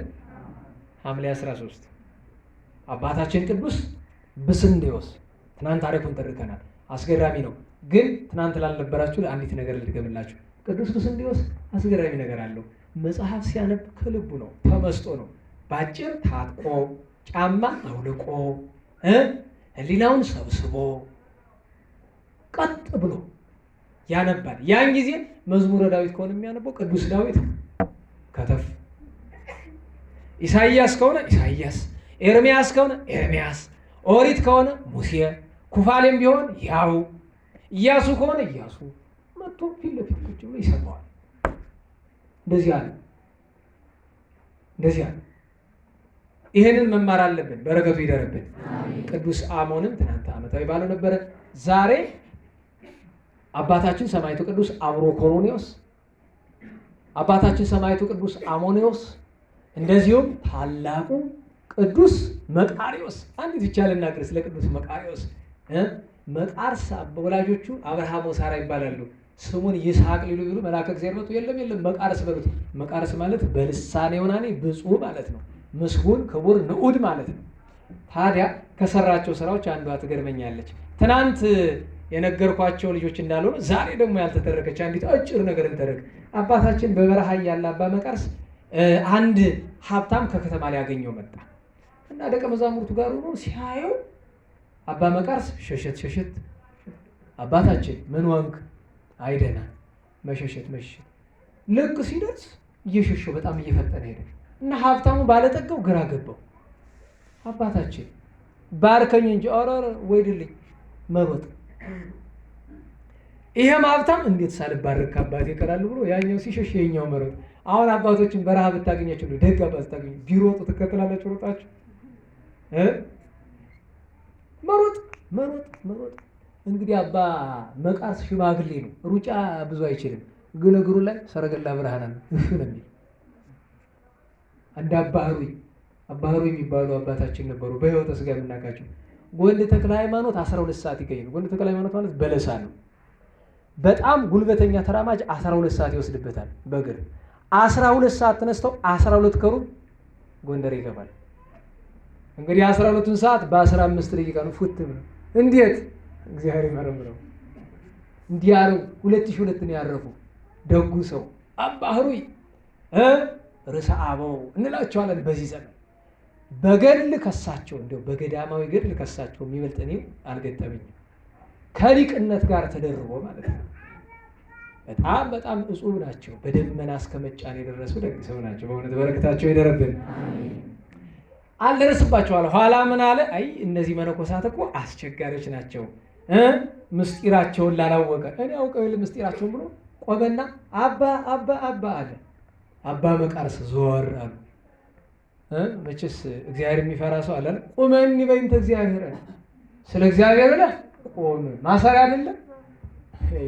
አባ መቃርስ አለ እኔ ጎይ በእንተ እግዚአብሔር፣ እኔም ስለ እግዚአብሔር አመልጣለሁ ብሎ እቺ ጥሩ ናት እኮ አይደል? እቺን ለምን መድኃኒት ነግረህ ታስታውሱ ከሆነ ዓመታት በፊት ዝክረ ቅዱሳን ስንማማር አንዲት ነገር ነግረሽ ሰው የማይሆን ነገር በመሐላ ቢያመጣባችሁ ስለ እግዚአብሔር ብለህ እንትናን ስደበው ቢልህ እንዳትሳደብ ስድብ ኃጢአት ነው። እንዳትተው ስለ እግዚአብሔር ብለዋል። መልሱ ምንድን ነው? ስለ እግዚአብሔር ስደብ ካለ እኔም ስለ እግዚአብሔር አልሳደብም በሉ እንጂ በቃ ማትችለው የማይሆን ነገር ካለ ስለ እግዚአብሔር ተጠራብ፣ ስለ መድንግል ከተጠራብ በጾሙ በመቤቴ ይዣለሁ ብላ ቢልም እኔም ስለ መቤቴ አልበላም ወይድ እንዲህ ያለው ነገር እንደዚህ ነው የሚሻር አባቶቻችን ያስተማሩ። ምክንያቱም የማይገባውን የኃጢአት ስራ የፈቃድ ጾም ቢሆን ብላ ችግር የለውም፣ የአዋጅ ቢሆን ግን አስቸጋሪ ነው። እኔም ስለ እግዚአብሔር አመልጣለሁ ተስፋ አልቆረጥም። ሩጡ ሲሮጥ የወርቅ ካባ ለብሷል። ያችን የወርቅ ካባ ጋሬጣ ይዝበታል። ልብሴን ላንሳ ሳይል ትቷት ሄደ። ቀጥ የዛን ጊዜ እሳቸው ቀጥ አለኝ፣ ግን ቀጥ አሉ። ሄዶ ደረሰባቸውና ውድቅ ብሎ አባት ሆይ ባርከኝ። ባረኩት። ምን አደከምከኝ? ያን ያላልከመኝ አሁን በምን ቆምክ? ስመ እግዚአብሔር ጠርቼ ያልቆምከኝ አሁን በምን ቆም ሲል ልጅ ከአንተ እኮ አይደለም እሸሽ ከልብስ ከትልብስ ነው። ዓለምን ትቼ የመጣሁ በኋላ ዓለምን ልታሳየኝ መጣህብኝ። መንኩስና ላያችኋል። አቤት እንግዲህ ዘሩ ደግሞ መነኩሴ ሄደተች መስሏል። አባ መቃርስ እንዲህ ያሉ ነበሩ። በረከታቸው ይደረብን። አንዲት ልጨምር ነበረ መሽቷል። ሌላ ቀን ሴቶቹ ልጨምር። እሺ የራሳቸው ጉዳይ። እንዲህ በጣም ስለሚገርመኝ ነው። የእሳቸው ተማሪ ነበር ይላሉ። ገበያ የሚላክ ሲባል መነኩሴ ምር ነው የሚል እሪ ነው የሚል። እኔ ከተማ አልሄድም ነው የሚል። ለምን? ፈተና ችግር ነው። ኋላ አንድ ቀን ግድ ብሎ ላኩት። ሄዶ ሱቁ የምትገበያየው ልጅ ትክ ብሎ ያያታል።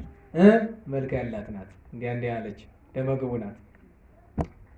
ከልቡ ተቀረጸችበት።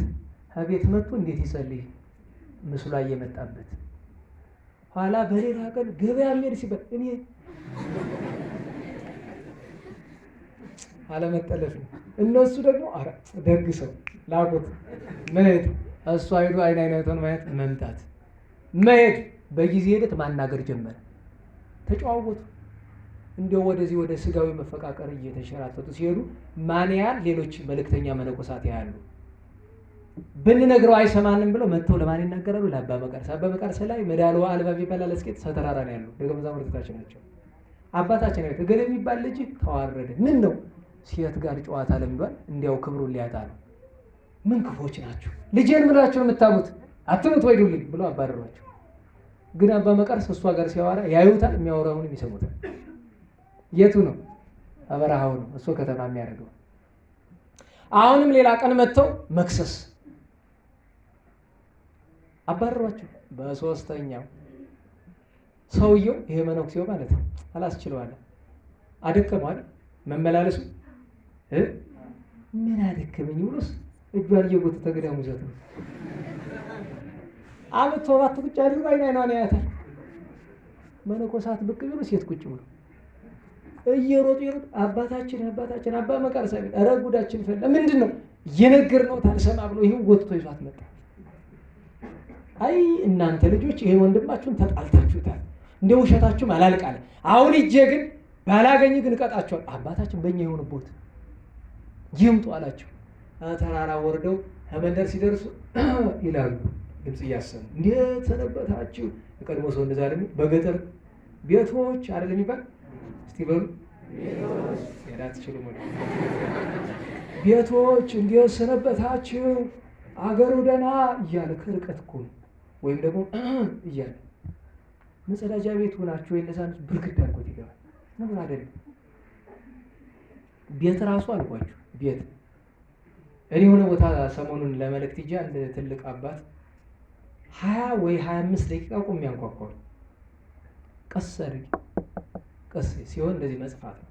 አልተሰማውም። ስለዚህ ተመልሼ ቀጥቤ ቤት ሄድኩ። በቃ ካልሰማ አልሰማም።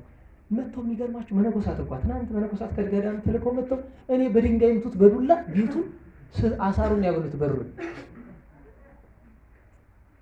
እኔ በጣም አዘንኩኝ። ይህችን ስርዓት እንኳን አንዳንድ ደግሞ ይመጣሉ። አንድ የገዳም አበኔት መጥተው በሩ ክፍት ነው ከርቀቱ ነው እያሉ ያጨበጭባሉ።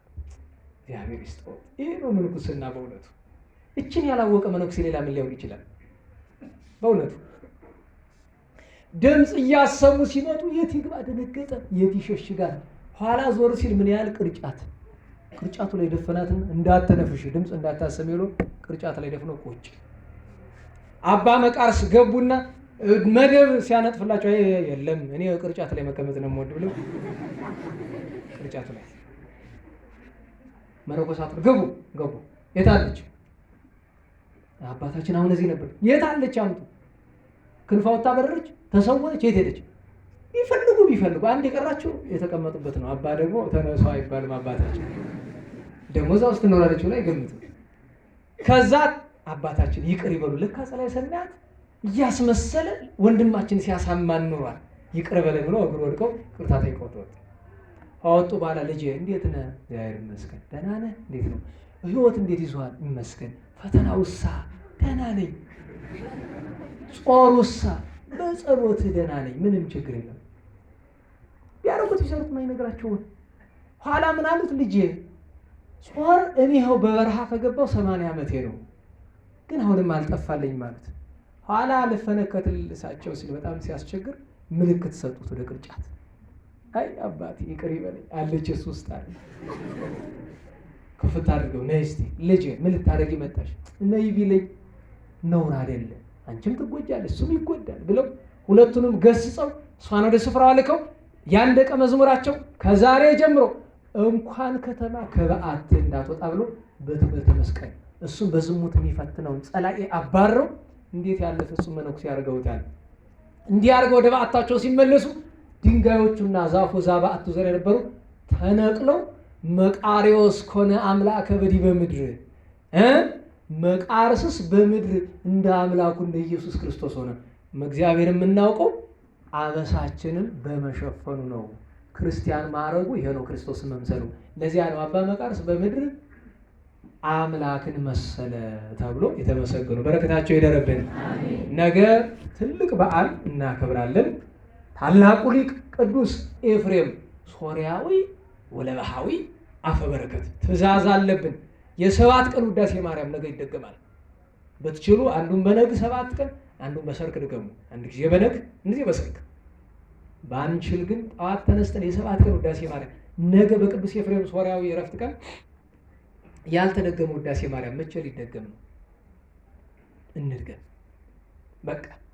ታዲያ እመቤታችን ምን ለምናታለን? በቅዱስ ኤፍሬም ልመና እመቤቴ ማርያም ምስጋናሽ ፍቅርሽ እንደ ሰማይ ከዋክብት እንደ ባሕር አሸዋ በዝቶልኝ እንደ ልብስ ተጎናጽፌው እንደ መጠጥ ጠጥቼው እንደ እንጀራ ተመግቤው እመቤቴ ፍቅርሽን ውዳሴሽን ወይም በጥንቱ አባባል ጣዕመ ፍቅርሽን በልቤ ጣዕመ ስምሽን በአንደበቴ ጣዕመ ውዳሴሽን በሕሊናዬ ሳይለኝ ተብሎ ይለመናል። ነገ ቅዱስ ኤፍሬም ብርሃናት ዓለም ጴጥሮስ ጳውሎስ ታምራቸው ነገ ነው። ቂርቆስን ግብፃውያን ያስቡታል እና ባህሪውንም አሉ። በ16 ቅዱስ ዮሐንስ ወንጌሉ ዘወርቅና ሊቀ ሰማዕታት ቅዱስ ጊዮርጊስ ፍልሰቱ በ16 ይከበራል። ፍልሰቱ 2 ጊዜ ነው። ሰማዕትነት ከተቀበለበት ከፋርስ ወደ ልዳ አንድ ጊዜ፣ ኋላ ደግሞ ከልዳ ወደ ግብፅ እስክንድሪያ ሁለተኛ ፍልሰቱ ሐምሌ 16 ቀን ይከበራል። በ17 ሰማዕት ቅድስት አውፎሚያ ነቢዩ ቅዱስ ዮናስ ከአሳንበሪ ሆድ የወጣበት፣ እንደዚሁም ቅዱስ ዮስጦስ ሰማዕት። በ18 ስም አጠራሩ የከበረ ደግነቱ ያማረ ሐዋርያ ወጻድቅ ቅዱስ ያዕቆብ ወልደ ዮሴፍ የጌታ ወንድም የተባለ። በ19 ነጋሪ አያስፈልግም ሐምሌ 19 ቅዱስ ገብርኤል ቂርቆስ ወየሉጣ ቅዱስ በጥላን ጠቢብ ዘምሃገረ ትዕማዳን በጥላን እና ቅዱስ ቂርቆስ ወየሉጣ። ከቻላችሁ ቅዱስ ገብርኤል ትሳለሙና ቂርቆስ አንግሱ። እዚህ ሰው ይበዛል፣ መተላለፊያ ያጣል። እዚያ ግን ሰው የለም። በእውነቱ የመልአኩን በረከት ለማግኘት እጅ እንንሳ በአፍአ ወይም የሚያድርም ይኖራል። እዚያ ግን ቂርቆስ ብንሄድ የተሻለ ይሆናል። ምክንያቱስ እንዲያው እንዳድሎ እየመሰለ አንዱ ቦታ መግቢያ ጠፍቶ አንዱ ቦታ ባዶ ለምን ይሆናል? ስለዚህ ቅዱስ ቂርቆስ ሂደን እናክብር። በ19 እሱ ነው። በ20 የእመቤታችን ድንግል ማርያም ዓመታዊ በዓሏ ነው። ቤተ መቅደስ የገባችበት 2 ጊዜ አይደል የገባች? መጀመሪያ በተወለደች በ80 እንደ ኦሪቱ ስርዓት ሐምሌ 20 ቀን እሱ ነው። ታላቁ ቅዱስ ቴዎድሮስ ሊቀ ሰራዊት ዓመታዊ በዓሉ የዚያን ቀን። በ21 ምን ተነገራለ ሊቁ ምን እላለሁ? የእመቤታችን ዓመታዊ በዓል ነው። ከማን ጋር? ከቅዱስ ኡራኤል ጋር። ግን ንግሱ በ22 ያደርጉታል ሰው አተው እንጂ 21ም 22ም በዓል ነው። ስለዚህ 21ም ቅዱስ ኡራኤል እናከብራለን። ንግሱን ግን 21 እመቤታችን ኡራኤልን ከእመቤታችን ጋር እናከብርና ሰሞኑን እንግድነት እጄ ቅዱስ ኡራኤል ነው ጠቅላላ የሰነበትኩት በደጁ እና እመቤታችን በ21 እናከብርና በ22 ቅዱስ ኡራኤል ከደጁ በአታ ሁሉም ሰው ባዶ ይሆን። እንደው እባካችሁ አሁን ቅዱስ ኡራኤልን ያክል መልአክ እናክብረው። አዲስ አበባ ብትሄዱ መተላለፊያ አታገኙ። በእውነቱ በዚህ ያደንቃለሁ እዚያ። ስለዚህ ቅዱስ ኡራኤል የዚያን ቀን ግን ቅዱስ ኡራኤልና እመቤታችን ብቻ አይደለም። በ21 ቅዱስ ዮራኖስ ማለት ጌታን የሰቀለው የ100 አለቃ ኋላ ንስሐ ገብቷል፣ ሰማዕት ሆኗል። ሌላስ አቤት ደግ ሰው ጥሩ ብትባሉ ከኢትዮጵያ ጻድቃን አቡነ በጸሎተ ሚካኤል ወንድማችን ዲያቆን ዳንኤል ክብረት 4ቱ ኃያላን ብሎ ሲያሳትም አንዱ አቡነ በጸሎተ ሚካኤል ናቸው። እዚያው 4ቱ ኃያላን ላይ ገድሉ አላችሁ ማንበብ ትችላላችሁ። ግን ከአባ ጊዮርጊስ ጋር ታትሟል። ዋናውን ገድል ብታገኙ ይመረጣል። ሌላ አቡነ ኤዎስጣቴዎስ ዓመታዊ በዓላቸው። ኤዎስጣቴዎስ ረባን ይኸው ቤተክርስቲያናቸው አለ። ዓመታዊ በዓላቸው ነው አቡነ ኤዎስጣቴዎስ በ21። ሌሎች በዓላትም አሉ። እነ ቅዱስ አወ ክርስቶስ፣ እነ ቅዱስ ሱስንዮስ፣ ሌሎችም በዓላት አሉ። ሰዓት ሄዶብናል። የዛሬ ሳምንት በእመቤታችን በዓል ስንገናኝ የእነዚህን ሁሉ ቅዱሳን ታሪክ ነው የምንተርከው። በእግዚአብሔር ቸርነት የሥላሴ ቸርነቱ የእመቤታችን ድንግል ማርያም ጣዕመ ፍቅሯ የንጹሐን በረከት ሁሉ ይደረብን። ለምስጋና እንነሳ።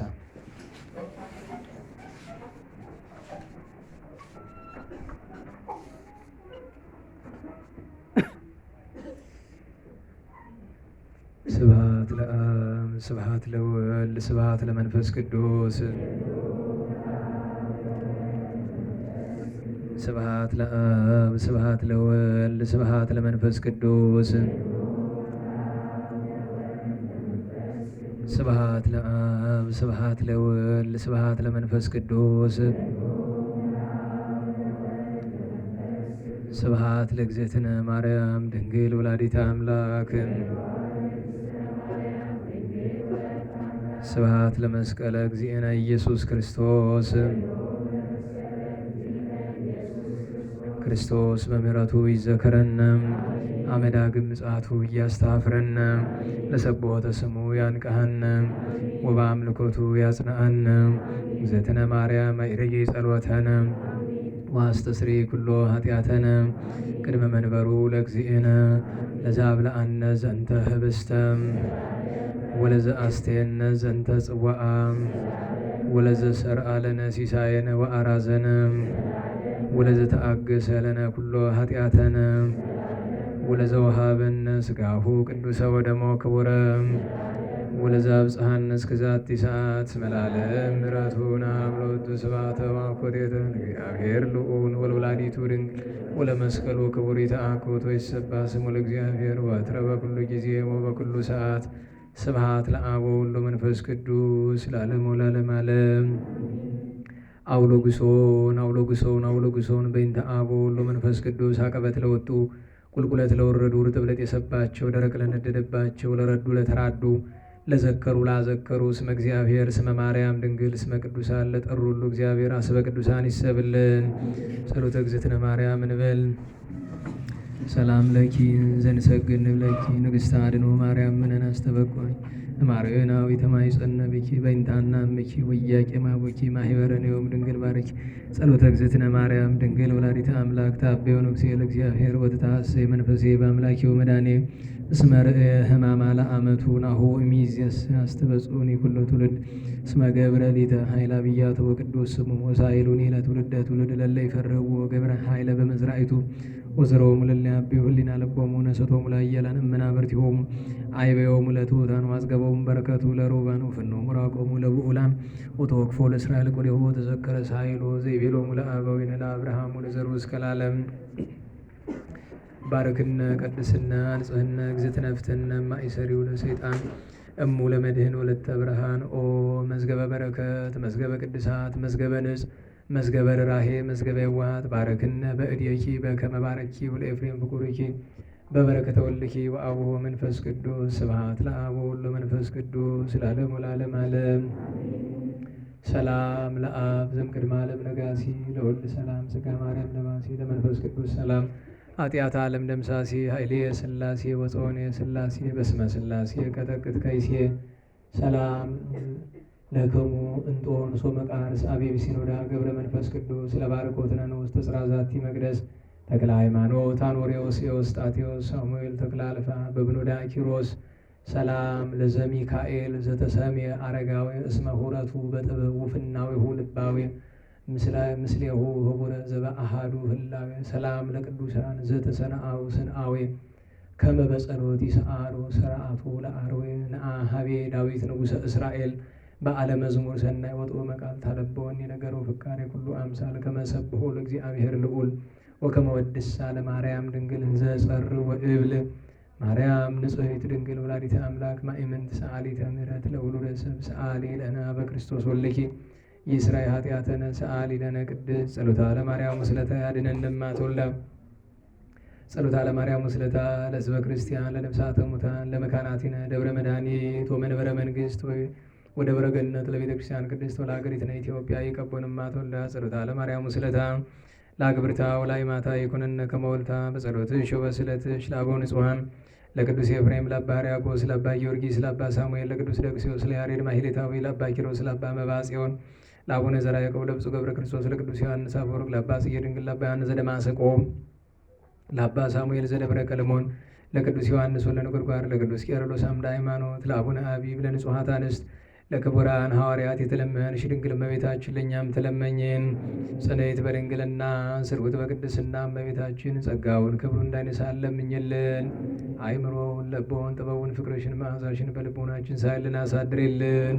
ዘላለም ሥላሴ አምላካችን ዕድሜያችን ለንስሐ ዘመናችን ለፍስሐ ባርኮ እንዲሰጠን ለንስሐ ሞት እንዲያበቃን ከመከራ ሥጋ ከመከራ ነፍስ እንዲሰውረን ቅድስት ቤተ ክርስቲያንና ሀገራችን ኢትዮጵያን ከምንፈራው መከራ ሁሉ በይቅርታው እንዲከልልልን የሰላም የምህረት የይቅርታ ጌታ ፍቅሩን አንድነቱ እንዲሰጠን ዝናሙን ለምህረት ጠሉን ለበረከት አድርጎ ተረፈ ዘመኑን ተረፈ ክረምቱን በሰላም እንዲያስፈጽመን የሞት ወገኖቻችን ነፍሳቸው እንዲምርልን ይልቁኑ የአባታችን የገብረ መስቀል የወንድሞቻችን የገብረ ማርያም የገብረ ሥላሴ የወልደ ሰማዕትን የገብረ መድኅንን ነፍስ የእህታችን የወለተ ማርያምን ነፍስ በአብርሃም በይስሐቅ በያዕቆብ አጠገብ እንዲያኖርልን ለጸሎት ስትቆሙ አስቡን አትርሱን ያሉንን ኃይለ ሥላሴን እለተ ገብርኤልን፣ ፍቅርተ ክርስቶስን፣ ጽጌ ሐናን፣ ወለተ ሥላሴን፣ ፍቁረ ዮሐንስን፣ ገብረ ሥላሴን፣ ወለተ ማርያምን፣ ገብረ ማርያምን፣ ወለተ ጻድቅን፣ አጸደ ማርያም፣ ወለተ ሩፋኤልን ከመከራ ሁሉ እንዲጠብቅልን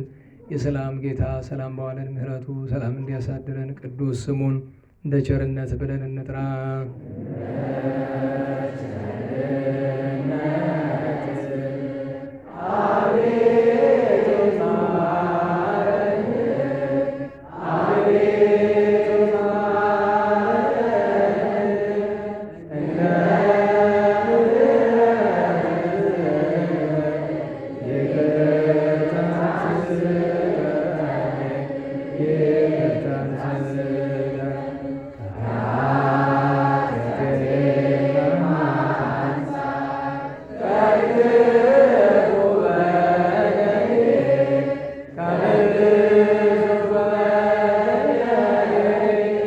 ለዚያች ክፉ እንዳልሆናት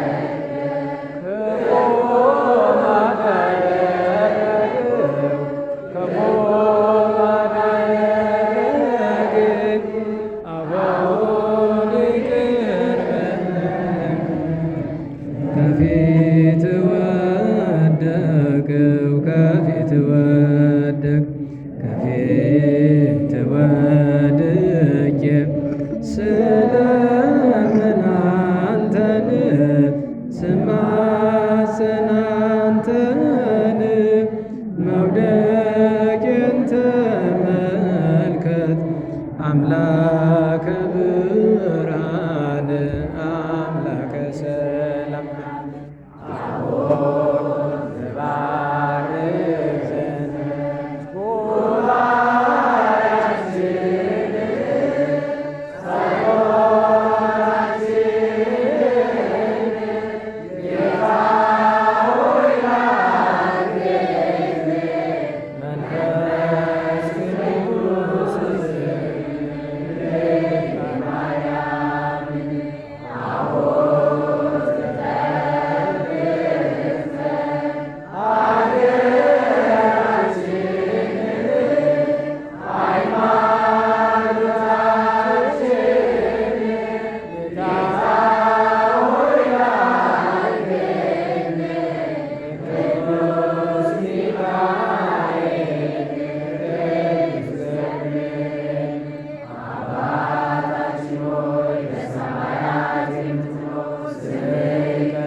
ጸጋን የተመላሽ ቅድስት ሆይ ደስ ይበልሽ፣ ልዑል እግዚአብሔር ከአንቺ ጋር ነውና ከተወደደ ልጅሽ ከጌታችን ከመድኃኒታችን ከኢየሱስ ክርስቶስ ዘንድ ይቅርታና ምሕረትን ለምኝ ኃጢአታችንን ይቅር ይለን ዘንድ ለዘላለሙ አሜን። ክብር ምስጋና ይሁን አንድ አምላክ ለሆነ ለአብ ለወልድ ለመንፈስ ዛሬም ለጸሎት ስለነበረን ጊዜ ቅዱስ አምላካችን እግዚአብሔር ስሙ የተመሰገነ ይሁን፣ የተመሰገነ ይሁን። እሺ፣ አንዲት መልእክት ብቻ ነው ያለችን። ባለፈው የተመረቀው መጽሐፈ ምስጢረ ስነ ፍጥረት አለ። እንግዲህ 150 ብር ነው ዋጋው። እዚሁ የኔታ ሊቀ ሊቃውንት ደቀ መዝሙር የሆኑ ምስጢረ ስነ ፍጥረትን ከአቡሻረም ከሌሎች መጻሕፍትም አንጻር በደንብ መጽሐፉን ተመልክተነዋል። በጣም ድንቅ መጽሐፍ ነው። ድንቅ ነው የምላችሁ አድንቄ እንድትገዙ አይደለም፣ ገዝታችሁ እንድትጠቀሙ ነው። እሱ አለ። ከዛ ውጭ የአቡነ አስራተ ወልድ ገድል፣ ሌሎችም መጽሐፍት አሉ። መጽሐፍትን ገዝታችሁ ተጠቀሙ መልእክታችን ነው። የነዳያንም እንዳይረሳ እንዳትረሱ። ካለን ብናካፍል መና አረጋውያን እንዱት ይሆኑ እንዳትረሱ። ጽድቅ እሱ ነው፣ ትልቅ ጽድቅ ነው በእውነቱ። እንቅፋት ሳይመታን እሾህ ሳይወጋን ኃጢአት ሳይሰለጥንብን በደልም ሳይገዛን የብርሃን መላእክት በፊት በኋላ በቀኝ በግራ እየጠበቁን ለጊዜው ወደ የቤታችን ለፍጻሜው ተስፋ ወደምናደርጋት መንግሥተ ሰማያት ከተከፈተች ገነት ከተነጠፈች ዕረፍት ከአባቶቻችን ርስት ሁላችን በሰላም ያድርሰን፣ በሰላም ያድርሰን። ስብሐት ለእግዚአብሔር ልዑል ወለወላዲቱ ድንግል ወለመስቀሉ ክቡር ዕፀ ሣህል አሜን።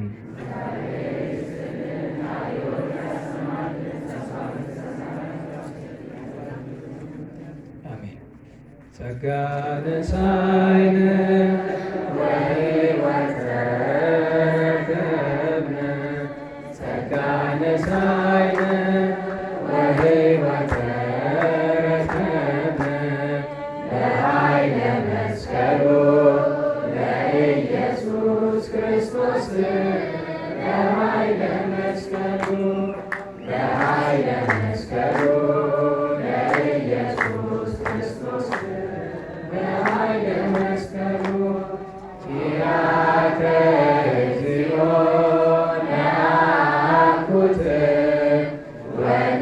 ወንሴብሐከ እግዚአብሔር ኪያከ እግዚኦ ነአኩት ወንሴብሐከ እግዚአብሔር ጸጋን ተቀበልን ሕይወትንም አገኘን ጸጋን ተቀበልን ሕይወትንም አገኘን በመስቀሉ ኃይል በኢየሱስ ክርስቶስ በመስቀሉ ኃይል በመስቀሉ ኃይል በኢየሱስ ክርስቶስ በመስቀሉ ኃይል አቤቱ አንተ አቤቱ አንተ እናመሰግንሃለን እግዚአብሔር አቤቱ አንተ አቤቱ አንተ እናመሰግንሃለን እግዚአብሔር። ቸሩ መድኃኔዓለም በቸር ያሳደረን። ወንድሞቻችን ያው ወንበሮችን መራዳት